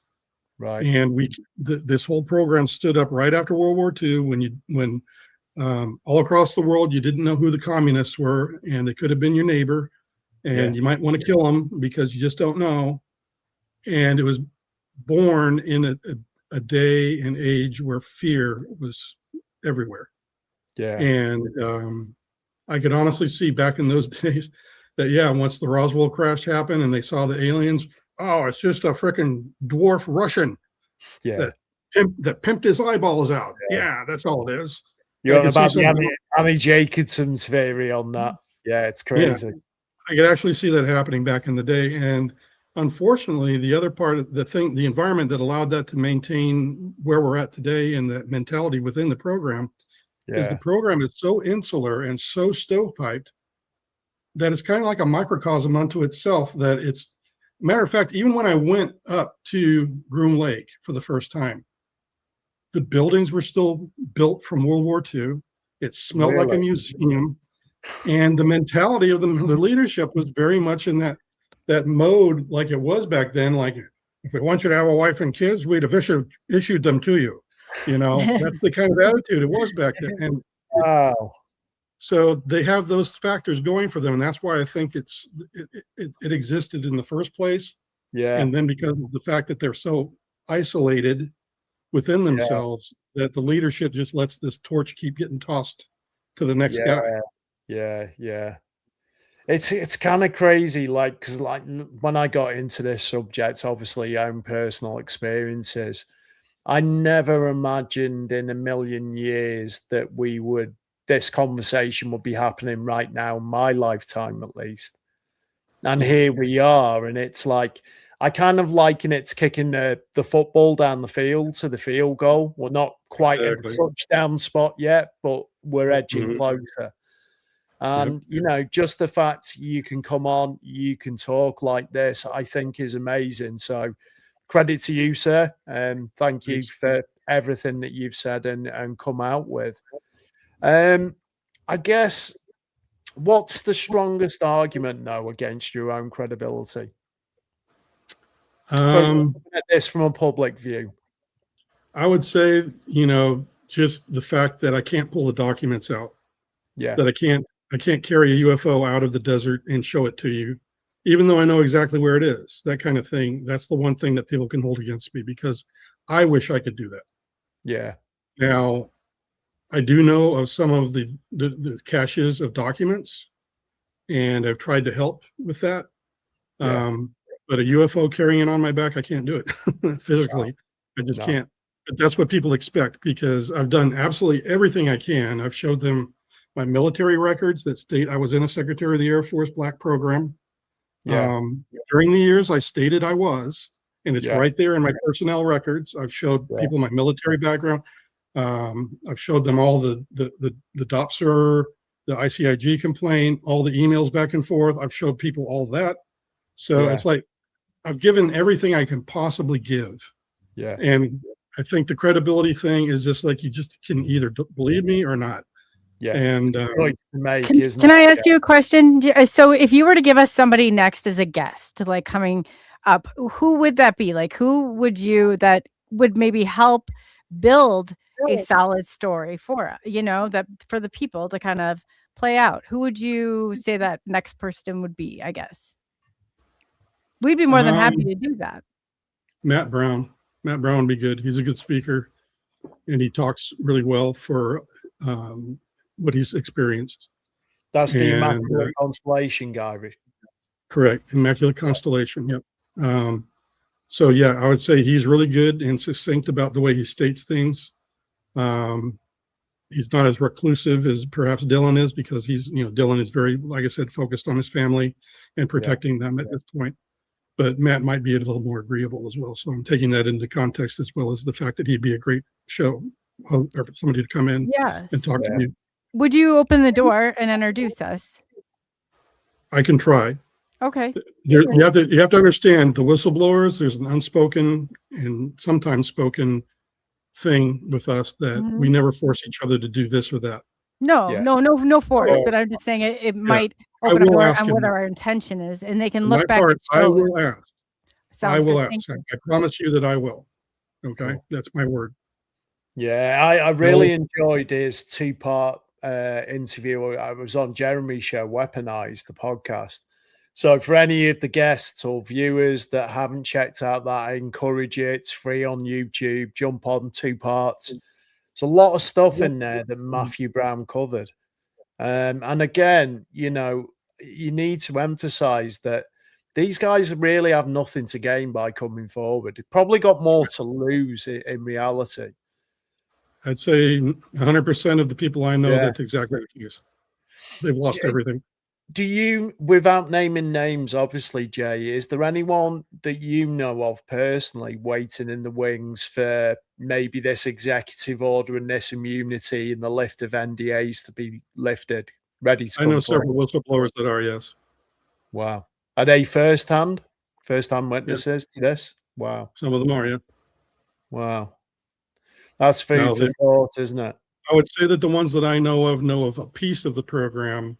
They don't have that Yeah. big overarching big picture like I do, because Yeah. their interaction with the program is stovepiped. Whereas me, Right. I had to, I could walk into Wright-Patterson and listen Yeah. to all the conversations because that was my mission type. So I had Yeah. a very unique view of all of that. But Okay. they each have a piece of it, and I would say that, yeah, I know of other whistleblowers that are like that right now. Off I'm the ready. back of your answer to that, I guess follow-up question would be, have ever all the information that's come out from, the likes of Grush, you've got Matt Brown, you've got Dylan, there's a lot of whistleblowers come forward. How much of the general public are missing from the bigger picture of UAP and the reality of it? Is there a I'd say lot? yeah, it's not just them, it's Congress as well. It's okay. We've finally gotten to the point now where we have said we're no kidding, not alone. Yeah. All right. Stating that to me brings on a lot of questions. I'm like, okay, well, all right, what are these shiny objects then? They represent what? A manufacturing plant where they're built. That Yeah. means there's a civilization attached to that. Yeah. There's either machines or people building these things in that Yeah. plant. And it's not Russian, it's not Chinese. It has to be a civilization that's unknown. Okay, and you just have to you see what I'm saying? What I'm doing right here is a logical think through. Yeah. Critical thinking, right? In other words, stop looking at the little shiny orb and Yeah. start realizing that thing represents a civilization that you don't even know who it is. Yeah. And all the trappings that we have, they likely have. They probably have their own form of government, their own societal values. All of these things play a part in their. They've probably fought wars that we've never heard of out there Yeah. in the universe somewhere. All these things are not where people want to go, and that's what is really frustrating a lot of people, is that they're not willing to step out onto that next step in logic, because they're like, is this okay? Yeah. Can somebody tell me if it's okay to even think this? It's like, no, stop it. Yeah, you got your own critical thinking mind. Go ahead, think that way, because that's where we can have a good discussion about this, because I might have made an assumption that I didn't realize I was wrong. And you do have an assumption. Learning and growing, right? That's where we need to be. Yeah. That's where we need to be. To the best of your knowledge, Jay, do you think there's a reason why they're deliberately staying away from using the language, and obviously they've avoided the conversation about sort of all the abduction experiences? Because I'm guessing while we've got testimony from people like Travis Walton, we've got, other people that have come forward with kind of credible stories, Betty and Barney Hill. Also, I'm guessing there's military personnel that this has happened to as well. And I know Lou's kind of hinted at that, and several other people have, but there's not been the use of language, I would say, that they've used about talking about UAP. Because if you remember 2017, it was like Lou deliberately said, we're not talking about the occupants. And now we seem to be at that point in this timeline, this disclosure timeline. And that's what I find beautiful at this point, is that we can finally get to start talking about the hard things instead of, it was the same thing when I was working on the UAP Task Force website, and we're looking at and reviewing all these videos and blah, blah, pictures. Yeah. They would stop at the point, okay, we can't debunk this. It's not Chinese, it's not Russian. Oh, just label it unknown. Stop there. Don't think anymore. Shut up. Let's go to the next one. It's sad. It's freaking sad. Yeah, it is. Was there anything that you came across on the website, based on your knowledge of this and being read into the program, that shocked even you? Yeah, it was when they were interrogating an alien, and I caught wind of it. Yeah. Really? It was a Wow. live, no kidding, live individual from some other planet or some other place. Yeah. And they were actually interviewing him. And I was listening to a conversation between the guy who interrogates him and was reporting back to whoever it was he had to report back to, and that's who was talking at the time. And is they were that having in this conversation. is that in English or? Oh, You yeah, know? they were two humans. Yeah, they both were speaking English, and it was just the guy Wow. that had just finished interviewing what he called the Eben. Yeah. That is a no kidding term. He had just finished talking to the Eben, and he was relaying what the Eben told him, and was relaying it to this guy that wanted to know the information. So it Wow. might have been his boss, or it might have been the guy that was note taking, Yeah. whatever. But those were the two individuals. But that blew my freaking mind. I literally stopped everything, and I said, I picked up my gist sheet. I Yeah. stopped recording everything. I said, "What the hell is this?" And everybody came over to my rack. They all plugged in, put their headphones on. I kept rewinding the tape, and they're all like, Yeah. it just blew our minds. So, like, obviously, you know, assuming that conversation based on what you said, like, you know, obviously they're far more advanced than us, but then you've got these guys interrogating to a degree. Who would you Yeah. say holds the more power in that conversation, the Eben or the humans? In the long run, it's going to be the Eben in their Yeah. civilization, because there is no kidding stuff that I heard that makes the 2026 to 2036 timeframe a return of these beings for Yeah. their craft and for their prisoners. Really? They are coming back, is what they were stating. And are they pissed at us as a species in general, Yeah. or? Well, they're What's more bringing them civilized. back? Huh? How did people? Did you say we get knocked back here another round? Well, they're going to the Eben's people actually petitioned people here on Earth to go talk to our government and give back their prisoners and their stuff, because they were concerned Wow. for the person they had in prison. They got the finger from the government. They got the finger from all of us. Mhm. Yeah. And I think there's a guy named Herman who had a encounter with these same beings that were captured and were part of this race of beings that the Eben was being interrogated. Wow. And according to him, they petitioned him as well and asked, look, you know, something bad happened. If we don't get justice here on Earth, we're going to have to go talk to our own government, and it may Yeah. not be a nice outcome. Do you And think this? What obviously I've seen podcasts with people like Ross Coulthard speaking about this, even Leslie Kane recently, Lou, James, even James Fox, and they've said they've all heard or they allude to an event that is potentially coming in our future. Someone even said that was one of the reasons Lou Elizondo named his book Imminent. Is that you know, we are on borrowed time in terms of our interactions with this phenomenon. That's Do you right. do you believe that's a thing? Exactly. Yep. Because he knows what I know. I've talked to him about the same thing I just said to you. I Yeah. told Congress the same thing. And this year is the advent of that window of time. Wow. 2026 to 2036 is about the time frame that they stated they would be back. Yeah. Wow. Now, whether that's going to be like everybody gets to see it, or whether they come in like they do with our special forces and just take care of business and disappear, I don't know. All I know is that they're coming back for their stuff and their people.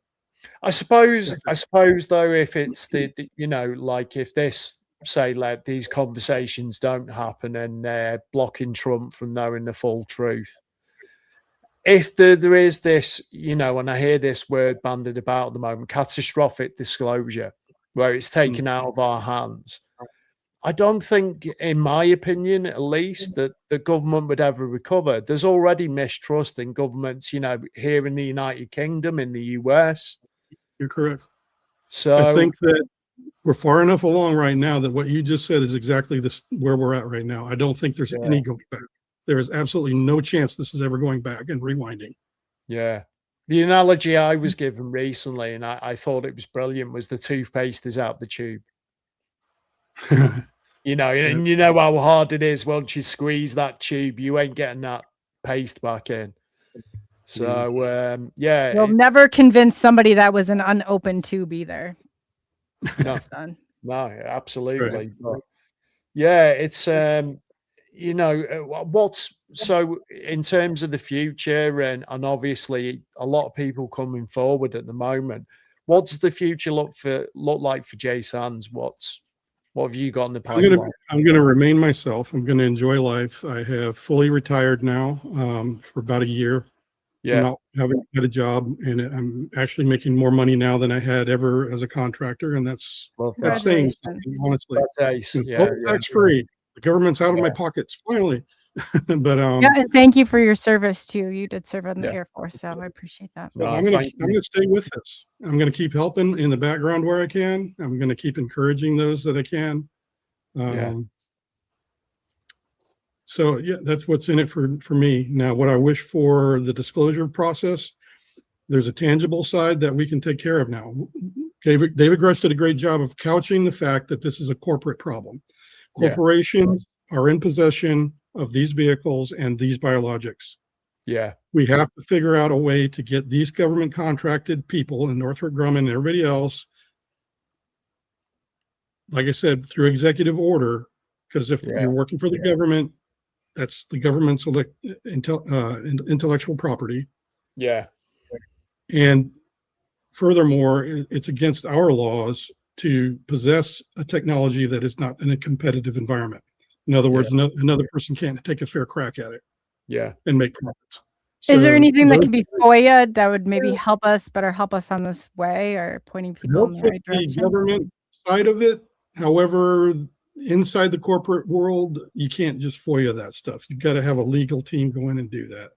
Yeah. And that's going to be like pulling teeth. Honestly, it's going to be horrible. Yeah. So, yeah, that's going to be. I just wasn't sure. Yeah, because of the back budget projects, you never know. Yeah.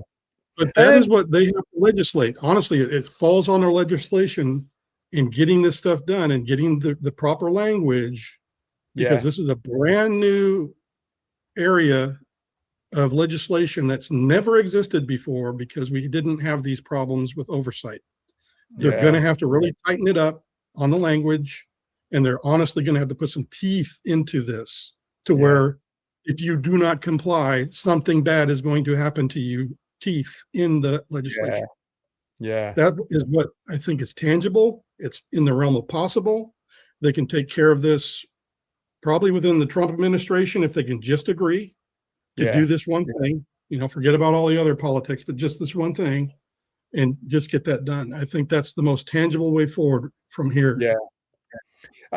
Jay, a question I get asked relating to the legacy program, being in the UK, is like, our government's very silent on this at the moment, whereas other governments around the world are quite forthcoming. I obviously am aware of the Five Eyes Alliance. How much, or do you know, or can speak of that? I was told that a lot of say there's a downcraft in the UK. I'm told it's the US guys that show up and they take away that craft and maybe the Yep, and it's a matter of resources. If you look around the world, China's got the resources, Russia's got the resources, the US has the resources. Why spend all those billions and trillions of dollars? Just give it to the guys who do. They'll read you in on the parts you need to know. But it's a huge headache to begin with, and even the legacy program and all the things we talked about. Look at all the freaking crap that's happened in that program, and how it went this way and then it went that way, and people got slammed into the wall and other people died. It's a freaking mess. So yeah, but partners. Go on. Sorry, I was going to say the Five Eye partnerships are very much aware of what's going on, and we actually have tested some of the things that we have taken from the technology elsewhere in the world with Five Eye partners. I'll tell you that. Yeah, that's interesting. Anyway, go ahead. Sorry, I didn't mean to interrupt. No, it's cool. I was just going to sort of say, hopefully some people are brought to account when this finally does come out. And, I've been told some of these people are probably facing jail spells, Possibly, yeah. I think speaking to Jeremy, he's alluded to, people have gone missing permanently or alluded to that. And there was Mhm. even another whistleblower, I forget the name now, that was set to testify to Congress and passed away, I think, 2 days before. Oh yeah, what was his name? I didn't know the fellow, but yeah, I think Yeah. yeah, that was very sad to hear that. Yeah. Yeah, I've heard Tim Burchett and others, speak quite candidly on that, saying it should be looked into. And I think even Jeremy said his passing needs to be looked into on a deeper level. Yeah. What do you think? To obviously, obviously the main name is former General William McCaslin that's gone missing, and all these 11 scientists. Do you think there's anything nefarious to this on a personal One of opinion? two things. I think he's actually dead. Right. However, in light of what I just saw online, I don't know whether it's true or not. I haven't had time to research it, but just today I caught wind of somebody who stated that there were some kind of contact between McCaslin and Space Command just before he disappeared. Oh, And I wow. want to see the context on that, so there may be some more clues as to what happened. Yeah. I didn't realize, and I didn't understand this till recently, that he was on base when Roswell happened, supposedly. Really? So, yeah, yeah. Because I'm guessing he's an older guy. So, what, 1947? Yeah. Is that plausible? But yeah, it kind of blows my mind that when you go down the rabbit hole of what these people and what sort of projects they were working on with free energy and things linked to the propulsion of some of these craft. It seems like there's this kind of like family tree and it all kind of splinters off. And at some level, a lot of these scientists and generals seem to all be connected in some way. That it They are. seems too much of a coincidence, is what I'm saying. Yeah, at the leadership level within Black programs, you have what's called the umbrella at the very top, which is where I was when I retired. Yeah, Where you have the overall one, but then you have all these hundreds of other little caveated and stovepipe Black programs, and any one of them can deny you access to what's going on at any yeah, given location. So McCaslin has some linkages, and then there's another general doing other things that has linkages to what he knows about. But nobody yeah. ever has the big picture. Even at the very top, they don't know what's going on tactically down at the bottom. Wow. So even when you're read in at that very top level, you don't get to know everything unless you've got a need to know to Yeah, enter that location and actually ask the people, well, what are you testing today? yeah. You can't do that. Yeah, You well, just can't. even Bob on the recent S4, Bob Lazar, he said, it was in no uncertain terms that you could have conversations with people that were working on different parts of the craft. Right. If you did, you had to go to someone to kind of get first approval and kind of relay to them what the question was that you wanted to ask that individual. Exactly. I Yeah, know. you had to have a reason, a stated reason, and then you would either be given access or not. And that's it. Wow. What do you think to obviously Bob's story in terms of, his testimony, 30 years on, it stands to reason that, I Ever know that, since go on. Lazar Sorry. was a topic, no, Lazar was a topic. No, I was not there, first of all. He Yeah. left the program before I entered it by about a year. So it was very close, but I didn't know of him, nor did I hear about him Yeah. until after. This is what I think happened is he actually has been there. He actually worked on what he said he did, but then he embellished it early on, and then he suffered the consequences. But now he's finally cleared up all of the problems he had Yeah. as a young man, Yeah. and now he's truthfully trying to tell everything he. So to me, I fully back him. Yeah. And yes, he made a mistake early on. He might have embellished some stuff, but now he's reconciled all that, and he's trying to get back and Yeah. give back to the truth of the matter. And I think that's an honorable thing, and I think we should listen to him. Yeah, absolutely. I second that. How much of the technology of obviously you're going back to what was it, 1989, George Knapp broke the story on Lazar.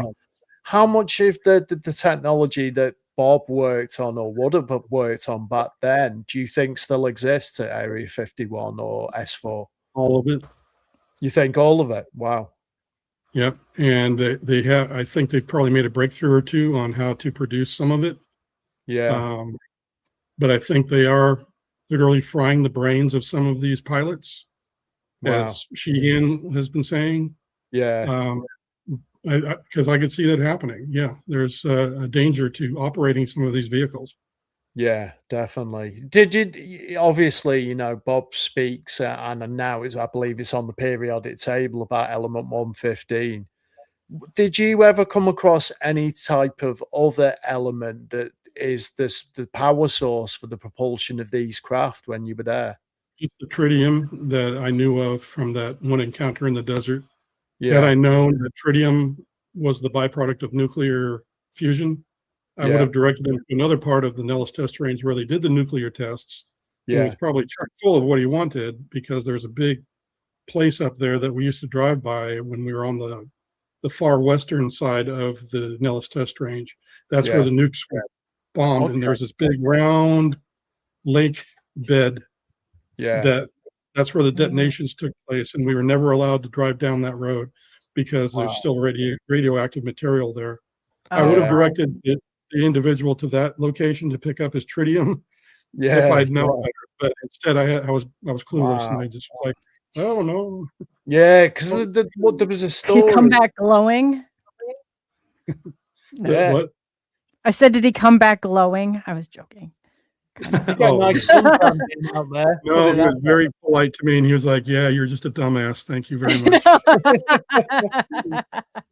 And how, you No, know, there was none of that. going back to obviously 89 and what Lazar spoke of, how far along, without obviously going too much into detail, which you can't, how far along from that point of what Bob worked on to where we are now do you think we've gotten to? On just the craft that he was experimenting, Yeah, I would say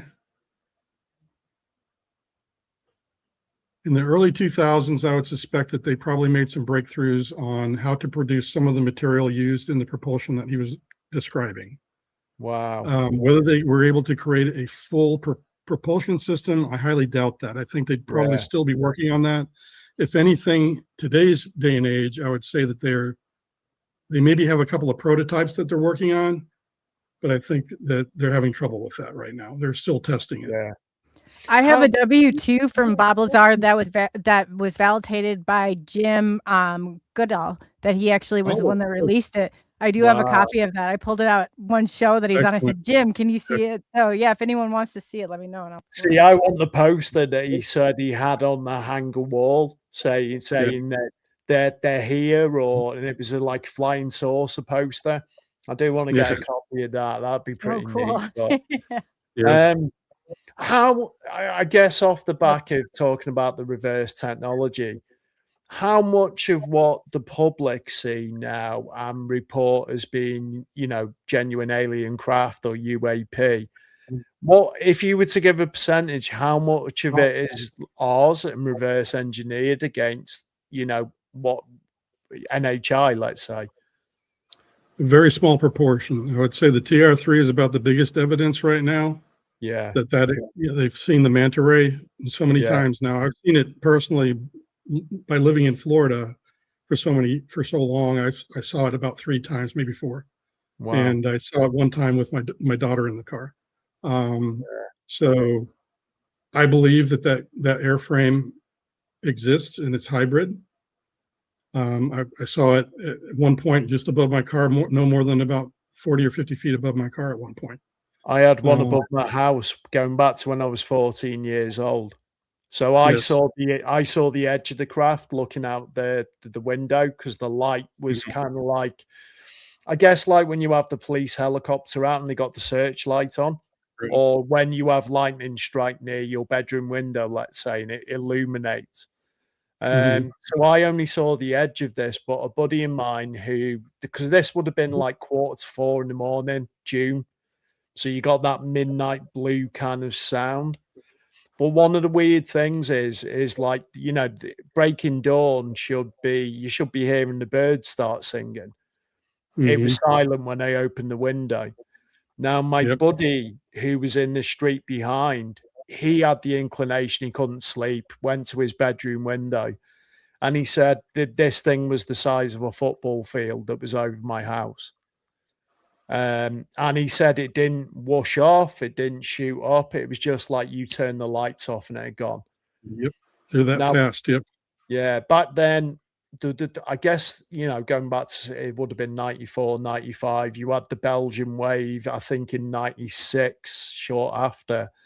And there was a famous sighting in, I think Nick Pope covered RAF Cosford, which isn't too far as the crow flies from where I'm based.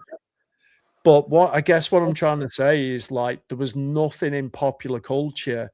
It was all kind of like the flying saucers, the Adamski type saucers, and the Kenneth Arnold. There was nothing about these massive flying triangles back then. And then boom, it seems to be come into popular culture. It's featured like on the X-Files, and you know, it's like we just accept it now. And it amazes me that so many people have seen these things and just kind of go, oh, well, that's one of ours, you know, and it's just like, oh, shrug it off, you know, it's not a thing. And I've got buddies that have seen these things and, you know, sent me some pretty compelling footage, and you're like, shit, you know, like, if I was to see that again, put me back as a young 14-year-old. Right. You know, even based on the things I've seen since then growing up, I'd still be like, you know, pardon my French, but a holy shit moment. Yes. You know, and yes. I guess that's the same for a lot of people, you know, but it seems to be becoming more a thing. I don't know if it's the frequency of them coming here more based on what you've said about them kind of being I think it's an evolution. Let me put it this way. I agree with you that it's been kind of a growth, like you're saying, from your 14-year-old self till now. And I would say that the program's been very much like that. It seems that in the 1960s and 70s, from what I understood while I was in the mission, in the program, that the theme was more, we captured something, but we don't know how it works or all this other good stuff. And then there was contact also with the NHI, and some of it was problematic. But now there seems to be an evolution into the 80s, 90s, and 2000s, where I think the TR3 became a mutual hybrid program between the NHI and the United States, because I think it's a mutual mission type for the NHI to want to get to the crash site first and save the people that they know are not humans from further crimes by ourselves, and also to have a say in the retrieval itself. So they would have helped with building a hybrid piece of machinery that can get there first. Likewise, it would help our retrieval teams to get there first, because then we can have first hands-on, try to take pictures and garner whatever we can out of the encounter on the retrieval. And maybe there's a bit of mutual mission area now that's been developed over the years for that. And I think maybe that's what we're looking at here, is that earlier than this new mission type of this retrieval program evolving, everything before that was just like, gosh, what do we have now today? You know, this fell down out of the sky today. Well, let's take a peek, you know?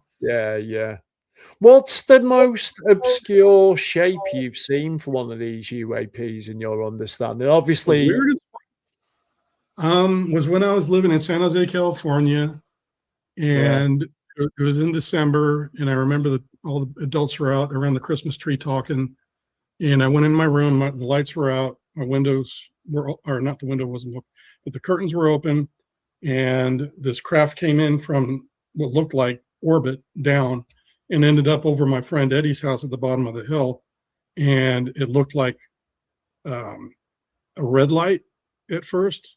Then there was a flash of white light, and then all of a sudden there was this drop of mercury just hanging in the air, about 30 or 40 foot in diameter, and it had this weird appendage that stuck out the near the nose that looked like one of the shark fin kind of antennas for radios. It wasn't aerodynamic. Well, it looked aerodynamic, but it wasn't big enough to like support the craft flying.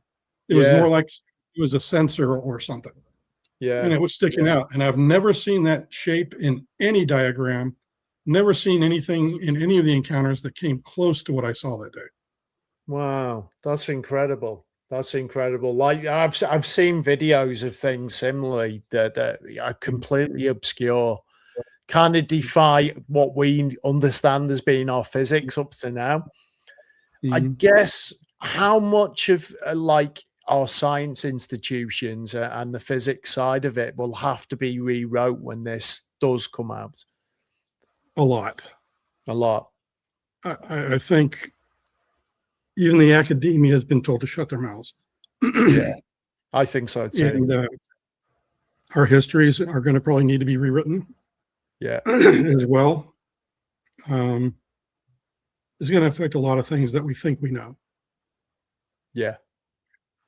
Do you think religion's going to be a big one of that, or I think at organized first religion? people are going to argue back and forth, but I think when I look at the scriptures, I'm like, because I was very into the reading the Bible before I went in, and Yeah, probably my closest time that I feel like that was me when I was really getting to know who God was. And I read in the yeah, Bible front to back, every yeah, stinking page. I did not miss a stinking page. yeah, Um, and it rocked my world when I got into the legacy program. And then afterwards, after I'd had time to think about it and try to absorb it all, I was like, let me reread my Bible again. I reread my Bible and I'm like, holy crap. All I yeah, did was see the reality of what's already been here the whole freaking time. And I just was yeah, told by my pastor not to think about this, that yeah, all angels are fluffy clouds. yeah. Pink, by the way, pink fluffy clouds, and they cannot possibly have a corporeal body, Yeah. and I just believed it that way. But now I I'm went looking at through a it. very similar type experience to that, where I started looking at scripture completely different, kind of like through a new set of eyes. And I felt so dumbfounded that, I'd kind of looked at this stuff previously because my mum was, when she was alive, was a very religious woman, Christian. Mhm. And it was kind of like re-educating yourself on a lot of what is there and has been wrote since the dawn of time. And Yes, you're kind of like, that makes sense. And you have that wow moment where the penny drops. Um, yes. I guess another question I wanted to ask, I've not heard. I've only got about With- 5 or 10 minutes, guys, by the way. Yeah, that's cool. But I wanted to ask you about the orbs because we see the structured craft. I've had experiences with these orbs where you zoom in and there's almost like static energy that exists in them. Yeah. Are they, as in what we're seeing, is that a structured craft behind that orb, or are they intelligent in their own right, do you believe? I was asked this recently in a different interview, but I broke it down into two things. Yes, there's the one that when I was stationed at RAF Mildenhall in the UK. Yeah, Yes, I did see an orb, and it lit up the sky from underneath the clouds like the sun would. It was that bright, yeah, and I could definitely see that there was a metallic sphere beneath the aura of gold and green aura that was all around it. So wow, that one was technical. yeah, I had missing time also because at that point in time it was February. You know how dark it is in the morning. yeah, Well, it usually took me about 20 minutes of driving to work from where I lived at that point to see daylight over the horizon. And wow, here it was, pitch dark when I encountered the object, and then all of a sudden it was daybreak and the object was still there. And not only that, I had been crying. I literally felt coldness on my cheek, and I yeah, went like this. I'm like, why the hell am I crying? And I just kept driving to work. So there was that orb. Now the other ones that I've actually encountered here in this place where I live now, yeah, I was sitting here during a blackout, which was about 2 days long, and I was just sitting out on my couch in the living room in the evening, and out on my back porch because I can see all the way from my living room out past my kitchen and through a window onto the yeah, back porch. This freaking softball-sized orb came in as if the door and glass and the blinds were not there. It was as if nothing mm, existed for it. It just came right in and wow, passed into my house. It disappeared for a moment, then it reappeared about 3 or 4 feet from me, right in front of my face. And I get this telepathic message: don't come any closer. It is dangerous for you. is Yeah. what was told to me by this orb. And at the same Yeah. time, I feel it's sentient. I feel like it has a life of its own. So, Yeah. and it's totally, Yeah. and to me, there was no structure though. It was all plasma. That's nuts. That reminds me of the story. I think it's in Skinwalkers of the Pentagon that Gary Nolan covered about the physiological effects of where it goes through the guy's shoulder. And I think he ended up with some sort of weird type of like breast cancer. And also lost all the hair on one side of his body. I need my breast. I'm not going to touch it. Yeah. Do you think, because I've heard, and just in closing, do you think that this is a byproduct of coming into contact with the phenomenon, or do you think it's like a malevolence, as in the intent is in some way to harm us? Here's just the way I think about it. And I said this the other night too. A photon of light does not look at itself on the timeline that we are in. It can see itself from beginning to end, even though it's a billion years, that all of those years that it's in existence, that's all it knows. It doesn't know a beginning of time. It doesn't know an end of time. Right. I think that if we are creatures of light and our soul is the part that holds that light, and that this body is just a corporeal vessel of some kind, as Nazar says, we're containers, that maybe that is the part of us that's eternal, because we are light at the end of our life, and it's finally released back into that realm. And to me, that's what it is. That's what it is.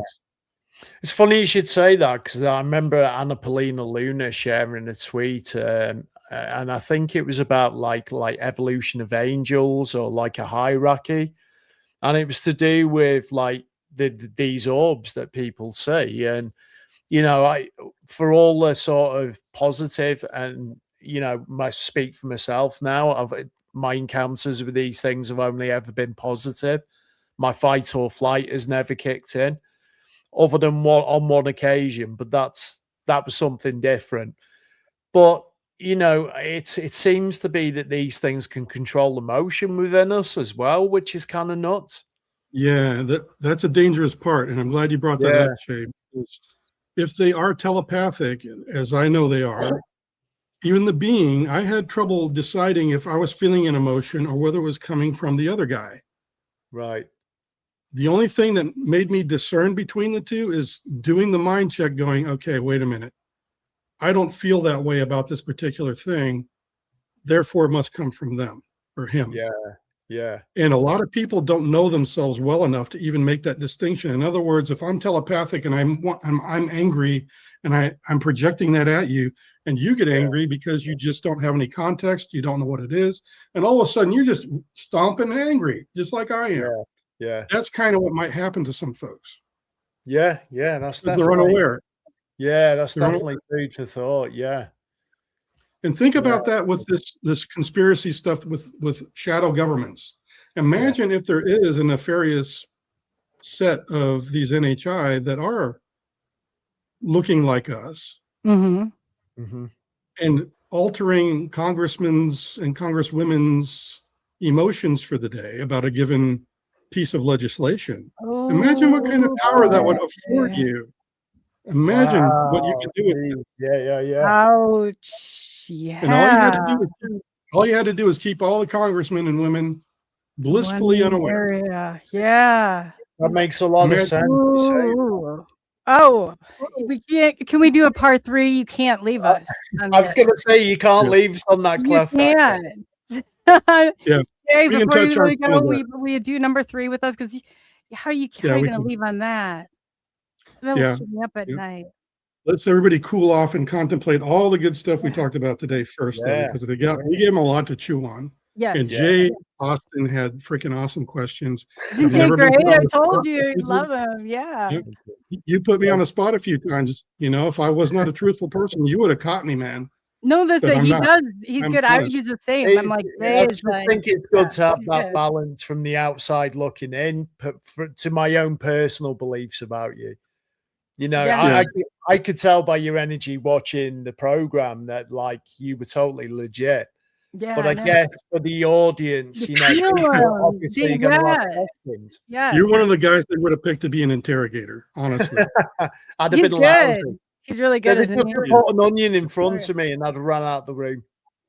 Yeah, You know but what I though? just saw- Yeah, but you can put him on the spot. He's jumped into some interviews most people would never in their business. And Jay's like, no problem. And he does like with ease, but not very many people can do that. That's exactly what I saw in him too. Thank you. Yeah. I just love to I've been learn. through some tough questioning, honestly, over all of this from the get-go in 2022 when I went to Congress.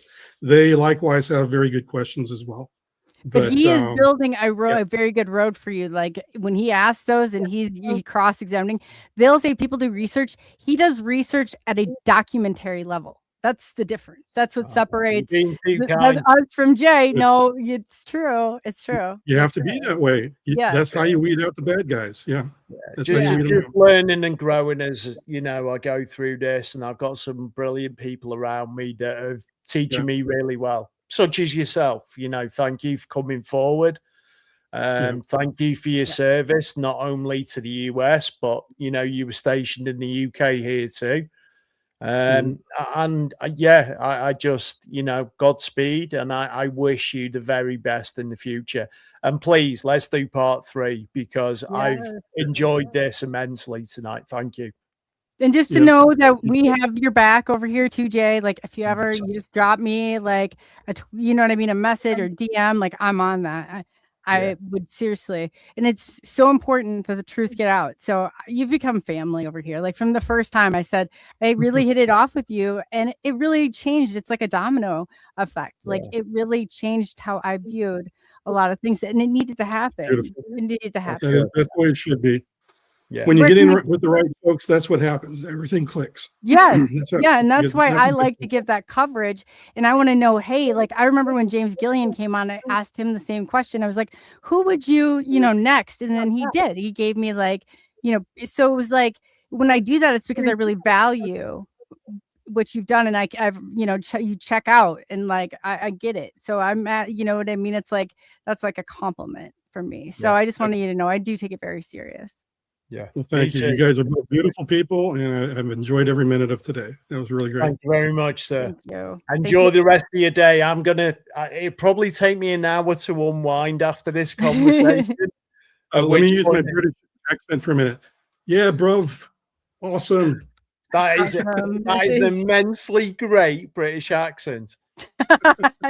He's originally from there. Don't ask me to do my American accent. I sound. If we were drinking beers and if we were drinking beers together in a pub, I'd pick up the accent again. Yeah, that's what you said. Being born over there, that's interesting. What about? I got to hear the American impersonation though. I got to hear it. You said I've always wondered this, and you actually reminded me to ask somebody. It's just been I was asked this recently, and the guys from the US laughed me out of the building. No, we got to hear it. You know, like when you're put on the spot, and for some dumbass reason, the only thing I could go is go rooting and tooting, and they were like, "Dude, you sound Scottish." You do. With a hint of Indian mixed in there, so. Yeah, it wasn't. Well, you know how I had to kill my English accent is because people were beating me up on the playground when I was like in 4th grade, because the girls thought that my accent was awesome, and they were all like, "Oh, I love you, my little British boy." Oh, so I had to change it up quick, and that's why I stopped the accent really good. But it does come back. You know, just say, I'll say this, I'll shut up. But like when I visited the US, it seems to be like they think we all talk like Hugh Grant over here. And I'm like, we're kind of very distinguished. Yeah, we do. Kind of like the US, you've got your Texas accent, you've got your Jersey and New York. Exactly. Yeah, and you're always happy, friendly people. We try to be, not all of us. Good and bad. But I feel like you go out of your way to like, and that's you know, I think that's a good thing. Like it makes people feel welcome, makes them feel, you know, it's like warm, huh? You gotta fit in. Yeah, you're right. It helps. It helps people get more comfortable with you sometimes. Yeah, if you do it right. If it's not offensive, really warming. Yeah, you can't be disingenuous with it, but I think it's also like if you were to go further down London, a lot more. We say the Southerners can be quite disingenuous, Whereas where I am in the north of England, it's kind of like, you know, we say, all right, mucker. Yeah. And it's on the What accent. does that mean? Mucker, mate, Yeah. pal, buddy. And you don't want to hear how me and Mr. Williams talk to each other. Where he's from. We call each other youth. My nan used to say this to me sometimes when she was telling a joke, I but have this was no part idea of the what you were joke. They'd saying. say, skinny long tiad with breeches hanging down to heels. Yeah. You know what that means, right? Yeah, I do. Yeah. Oh my She used gosh! Yeah. She Wow. used to speak, you know, I think that's what do you call that? From what region? It's like near Wales, I think. Yeah. It's You know, I was in Alienate's chat, or yeah, and I can't remember how it was, but I was like, I couldn't understand like when they'd say that, and I put that in there. I took so much flack. Somebody said that I needed like a motorboard from my university, and I was like, here in America, motorboard means something totally different. You don't think it's like a cap you wear. And I said, oh, I have more than one of those because I have my graduate degree. And he said, then he's like, yeah, because you're institutionalized. And I was like, oh man, this is a brutal group in here. But yeah, That's sometimes funny. you guys will say, yeah, I can tell that there's definitely a language barrier. For we like in the UK, we tend to like copy everything you guys do that's cool anyway. You know, it's like I gotta go. Yeah. oh Yeah. yeah, well, Yeah. yes. Take care, and we will be good talking to night, you sir. soon. And Gosh, I'm gonna That's talk to him cool. forever. So yeah, that was really cool. what a Very great cool. guy. What a great guy. Yeah. Yeah, so many questions sort of popping into my head as the conversation was going on, and the things, within trying to stay respectful to his security clearances and not sort of get him in trouble. Right. It's I like, compared to the interviews I've seen, Jay do previously. You were You know, hitting there even was a lot. he said you were hitting some nails on the head. Like when you first came in there and the question you asked, I was like, wow, they talk about this. There are good questions, and we should be asking, we're just not how many times have you been told you're not asking the right questions? Yeah. That would be the right question. And it's just like, I felt like a whole thing like laid out. And when he's talking about reporting it, or maybe even our end of it, if there's things like to create like some sort of, because this whistleblower stuff, I mean, it is, you kind of put it into a category until you understand and that these are individuals, because you don't get to hear their story very often.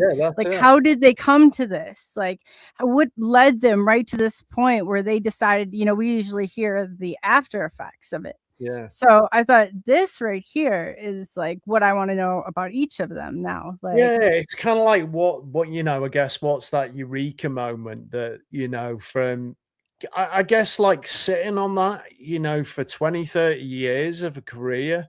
And kind of, wondering maybe in your own lifetime, does this stuff ever come out? Or how is everybody gonna like react? Because it wasn't at first. Not everybody reacted like in a positive way. He said, I remember the first time he was on, like how it sunk in, and nobody, at certain points, nobody did say anything. I'm like, man, can you imagine? I said, what was that moment like? And you kind of struck on some of those things too. I want to know what it felt like. To be that person in this situation, in this scenario, and to know what it would have felt like to have to even like press that, you know what I'm saying? Like, I guess, without bringing out the negative aspects and putting those emotions back and making relive that. I guess, like, in my head, it's like trying to imagine and put myself there to what those experiences feel like, all that anxiety, all the trepidation about coming forward, worrying if you're doing the right thing for you, not only for you, but the pass on for your family. When you've got a family, you've got to think of them too. It's not just the selfish choice that we make. And they do threaten, like I get threats. People don't even understand. Like I got one, they're like, they have my real name, they have my real address, like, I blurb it out, but you can see it's, like, right there. "Are you afraid to DIE?" Like, it's, like, all this creepy stuff, and I'm like, "Man, I can't imagine," and I hear it, though. I hear it from everybody, Yeah. and there's a part of this trolling that gets really dark, or, like, they're sitting across the street from my house. It's just like, "Come Yeah, on," like I've had the same kind of shit, and yeah. like it. I'm not gonna lie, I could sit here and say it doesn't bother me, and I laugh it off every time, but there are elements to Yeah. things I won't go into because I don't kind of want to feed the trolls that are No, I listening. won't either. I won't even give them a name, so I But get that. but I get but that. by the same point, does it unnerve me? Hell yeah. And Yeah. there's very few, that I'm not saying I'm a tough person or whatever, and I never go looking for a fight, but I'll I know never you back don't. down either. Mm-mm. And, I've always said, I think I said it last time, it's not so much a crusade for me. Something's leading me. I'm not at the driving wheel, blatantly, because I've tried to walk away from this so many times. Oh, And yeah. if hopefully I've got many years left on this planet, but if I was to, let's say, croak it tomorrow, at least my life's meant something. And I think doing this as a collective, as in, this show, having Jay on tonight, it's like, is in some ways it's kind of harrowing to see what the whistleblowers go through.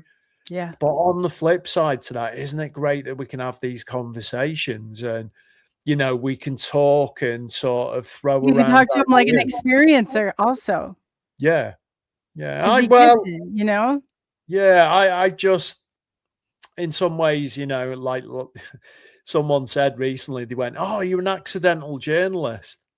And I was like, yeah, I should probably put that as my moniker on Facebook and social media because I didn't go to university. I didn't go to college for this stuff. But I guess what we're all doing and the language that we use in the form of communication, that's what we're doing. We're playing our part in this process of delivering this message to Can I tell make you something? Like, I'm well, glad that you're not, because okay, so I was a mental health therapist for 7 years, and I yeah, have my master's, and I look at the art of journalism and to where and how motivate, like, you're asking questions in the way that you're asking them, nobody's gonna know as an experiencer. And I would not want to be that person who took some, conformative. I'm trial and error, and I think you are the same way. You relate yeah, very definitely. well with people, especially your sports, the way that you're able to interact, the questions that you ask. I wouldn't even put yourself in that box because I think you're like way above all that. You really are. No, I'm just doing what I'm doing and playing my part in all this. There's no I in team, as I keep saying, and I think there's a lot of people putting out some good content at the moment, and for the right reasons, But rather than you're one of the few that can come to me the way that you do, and you're like, "Hey, here's another perspective on this. Here's some more information on this." Da da da I da don't da. mean to. I do though, and I take it. Why? Yeah, No, it's. I think we can. I'm on the same level. yeah, Sometimes there's stuff that I've just found. I've jumped to conclusions about maybe like 5 or 6 years ago, and then I haven't really. I didn't. And then I was yeah. gone from Twitter from 22. I completely had enough. So different things have changed the dynamic. So I Yeah. don't want to I automatically just assume. think as well in terms of what information I retain from the years of doing this is like you can send me to the supermarket and I'll have got there and I'll make a phone call and I'll have completely forgot what I went in there. In fact, I've stood outside for half an hour before now, kind of, and I've lost my mind going, shit, what did I come in here for? It was something specific. Whereas, like, the stuff that I guess that I'm passionate about, maybe through being an experiencer, I don't know. But I've got a genuine passion for this and I like to learn. I like to have these conversations because, having the likes of Jay on, I'll watch this back in 2 or 3 days and there'll be bits that I've spoken about tonight that I haven't really sort of grasped. And then Oh, I'll listen definitely. to it back and I'll kind of have that eureka moment and I'll be like, oh shit, that correlates with this. And then you start connecting the dots. And, you know, that's how a pattern and I guess an opinion forms is like I said to you last time, you know, you've got to be objective as in, you know, even guys that have come out that I don't completely agree with, you know, they're just as relevant, you know, the Stephen Greers, even the Tom DeLongs of Well, this if you world. want to know, like I always said, you have to put somebody on the inside. And it took me a while because my first round before I like really ran for public office, I didn't understand this, that you wanted those people going to their meetings and then coming back and reporting back to you. It's the only way I find, you know, it's just like a known tactic or thing to do. So no, I have kind of changed my mind on some of that. You have to. There's always an element of truth. You just have to find it. I think it's like I said, I think it's kind of akin to a double-edged sword, as in, you know, I said to you, maybe some of the people that we put on the pedestal currently are the more nefarious characters, you know, the snake oil charmers, you know, sellers.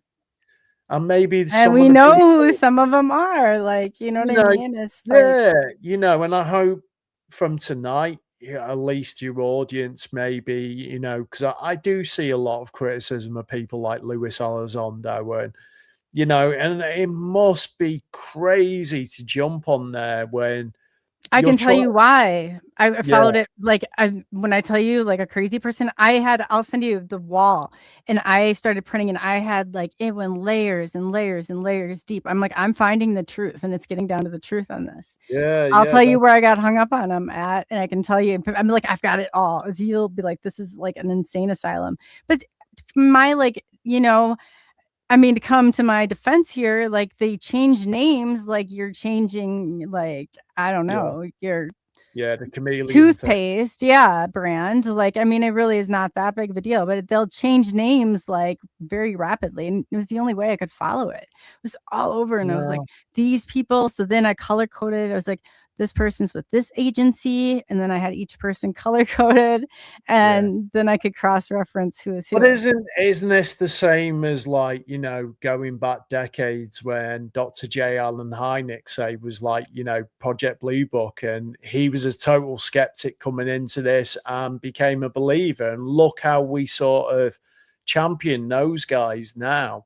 Whereas at the time, you might have, you know, you might have said, well, this guy's a disinformation agent, and, you know, they're putting this the community to muddy the waters. And, you know, it's like you've got to kind of wait for the finish line, I guess, to then make judgment on some of these folks. Do you want to see my wall? Just really quickly. I have to, for some reason it pulled up, but this is, you can't even see the whole thing. These are the agencies. That would drive my OCD crazy, you know. They're the layers upon layers upon layers upon layers. Oh my goodness. That was not even, I have a whole other section of it, and it was like layers deep, I swear to you. Oh, geez. That's mental. That's mental. I know. Hey. That's what happened when I ran into a UFO. I went from, like, having to worry about really nothing during the day to solving. Yeah, that's exactly what happened. It drives you crazy. That's why I do normal stuff in addition to doing this. I have to keep sanity. Now I can. In the beginning, I was too consumed. I was, like, obsessed with finding, you know. Oh, I'm still obsessed, but, like, but it's like I have my switch off time where I have what I call social media detoxes, and you know, it seems to be working for me. So why change that up? And you know, it does become more controllable, doesn't it? It's like, definitely. Well, I don't have to. I used to go from, like, 7 years sitting out there every single night, and, like, if there was, like, a light that moved, you know, so then once I gave up that routine, I mean, it was like, wow, every single night I was, to matter if it was like dead middle of winter, I'd have, like, a space heater, and I'm like, really? Yeah, that guy was crazy. That's crazy. Try being in the UK. You'd have earmuffs, the full shebang, you know. Oh God. Yeah. I did. Why did you do that too? Yeah. Like, I was trying to figure out different ways, even on a mirror. Like, I had to, like, hello, cut. I swear to God. Yeah, the times. This is right in the beginning, okay? Like, you don't know any different. But that's one of the things, or, like, I blacked out with on a mirror, like, welcome and, like, tape, like you get from. I swear to God. I've never even talked about this. So this is, like, the very funny. Like, first beginning, how can I get their attention? I'm trying any way possible. So me too, like laser pens and, you know, oh, yeah. from the Oh my cat God. toys to spending, I guess, the equivalent of $150 on something that's totally illegal. And Tactical lights. you can shine it on something, it can burn a hole through something. Yeah, it starts it on fire. No, I fell asleep with one in my pocket and it burned through my pant. Like, I swear to you, swear to God, I had one. Don't. It's like, you know, the I amount didn't of turn times, the key off and I the laid right amount on of that times, switch. the amount of times I've been on a Skywatch, lay on a picnic blanket in the middle of nowhere, and I'm with a girlfriend or something, and she's like, "Let me have a go with a laser pen," and I'm like, "Oh shit, that's an aeroplane! No, no, no, you shouldn't be shining at that. Like you're gonna get me arrested." And they're like, "Oh, how my come?" And gosh. I'm like, That is "Yeah, so it's funny. kind of slightly illegal, but." It's just, I always say you On gotta beg for forgiveness later. Oh, definitely. You laugh about it, you know, I later know. on. Fortunately, touch wood, there's been no authorities come to my door about anything like I that. had one that strobed a certain way. I'm not even joking. It brought black helicopters down. I did it like 5 times. And I'm like, oh my God, this is crazy. So I called my brother and I Like was like, Birth to Eric, Light. do you have to? It was a way that it was. I tried other ones. I had probably a collection. Christos Rapallo, he did the Curse of the Man Who Sees UFOs on Netflix. So I was talking to him, and he was helping me on signaling out of like Monterey Bay is where he was doing it. So he's like telling me all this stuff, and I'm like, oh my God, it was seriously, it was. The neighbors had to have been like, what is she doing out there? I mean, I have a whole selection. One was so big, it looked like the strobe light from the casino downtown. You could not tell the difference in the size. It's funny you should say that. I remember having Dr. Greer's C5 app on my iPhone, so iOS. And like, if you've heard those crazy crop circle tones and the Mount Shasta tones, and there's me playing them through a Bluetooth speaker in my back garden in the summertime, so the neighbors' windows are open at like 2 a.m. in the morning. And now I kind of think back and I think, oh, shucks. Like they must have thought I was completely like the weird guy in the neighborhood that's like, you know, trying to, I don't know, maybe like calling foxes or rabbits or hedgehogs or whatever, you know, the local cat, stray cats, who knows? But Like, oh boy, like, oh he just my had an goodness. episode again. Yeah, what the hell do they like? People are crazy.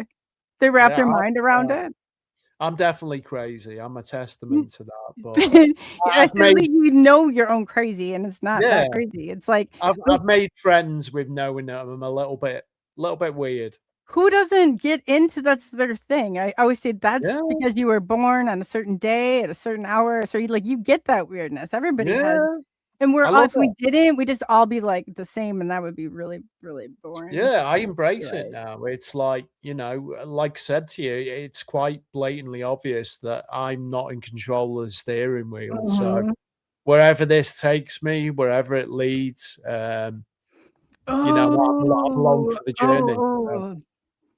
You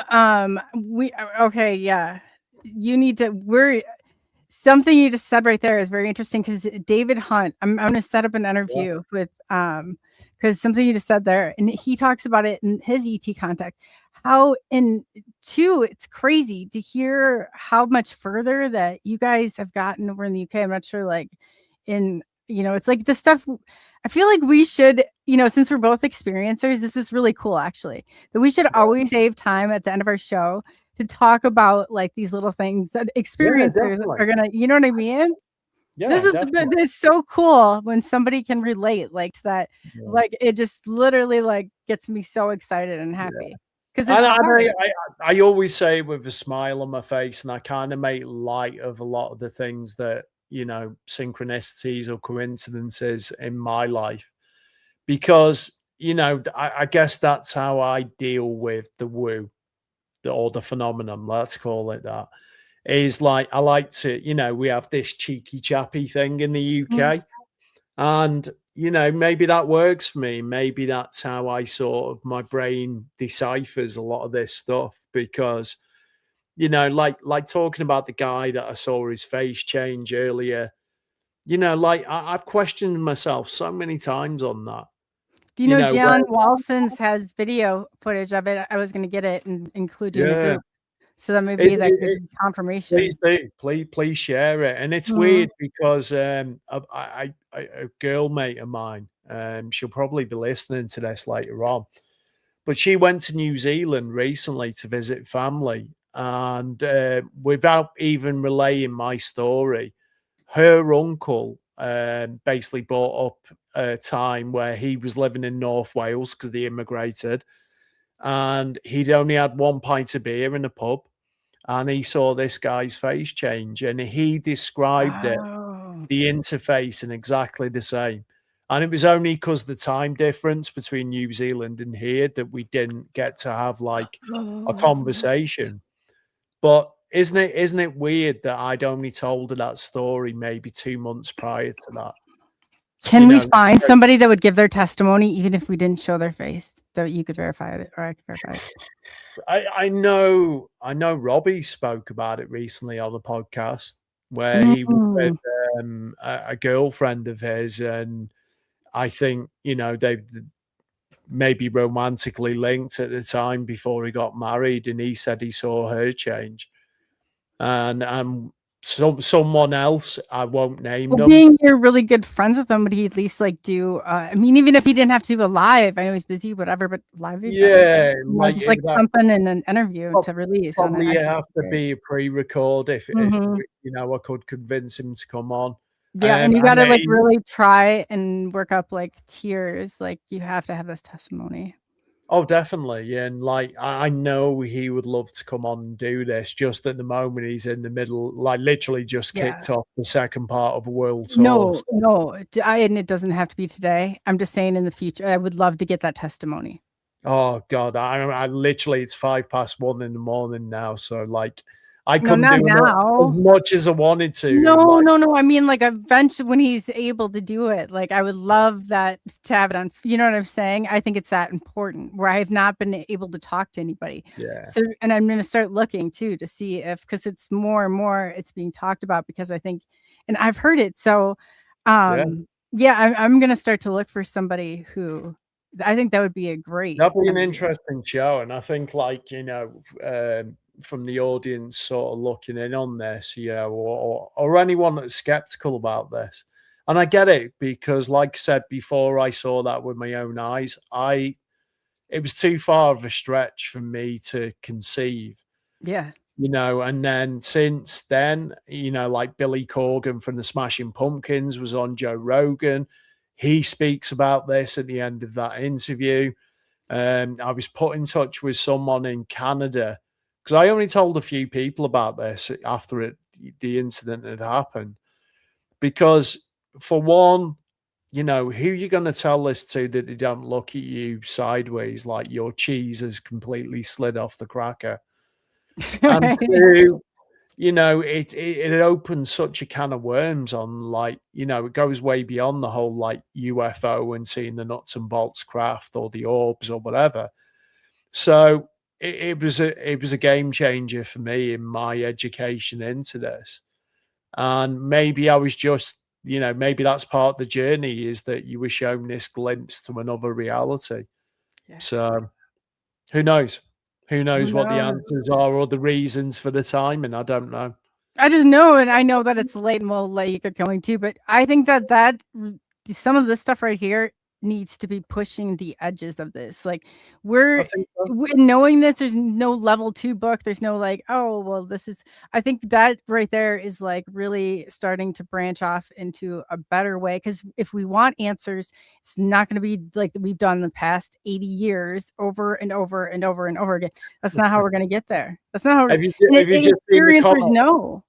Have you just seen the comment at the bottom of the screen? I wish someone would make a Coley weather action figure that fights aliens. How cool would that be? That would be cool. Oh my God, that would be really cool.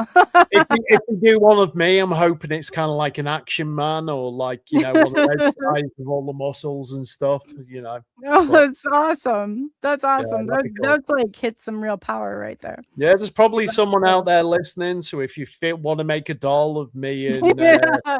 Coley, as long as they're not voodoo dolls and you stick them in them, I'm I good. know, right?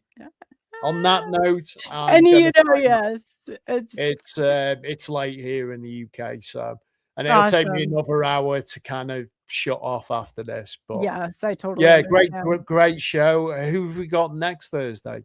Next Thursday, who do we have next Thursday? I'm putting you on the spot now. And I can't remember who we have next Thursday, but I'll have to look.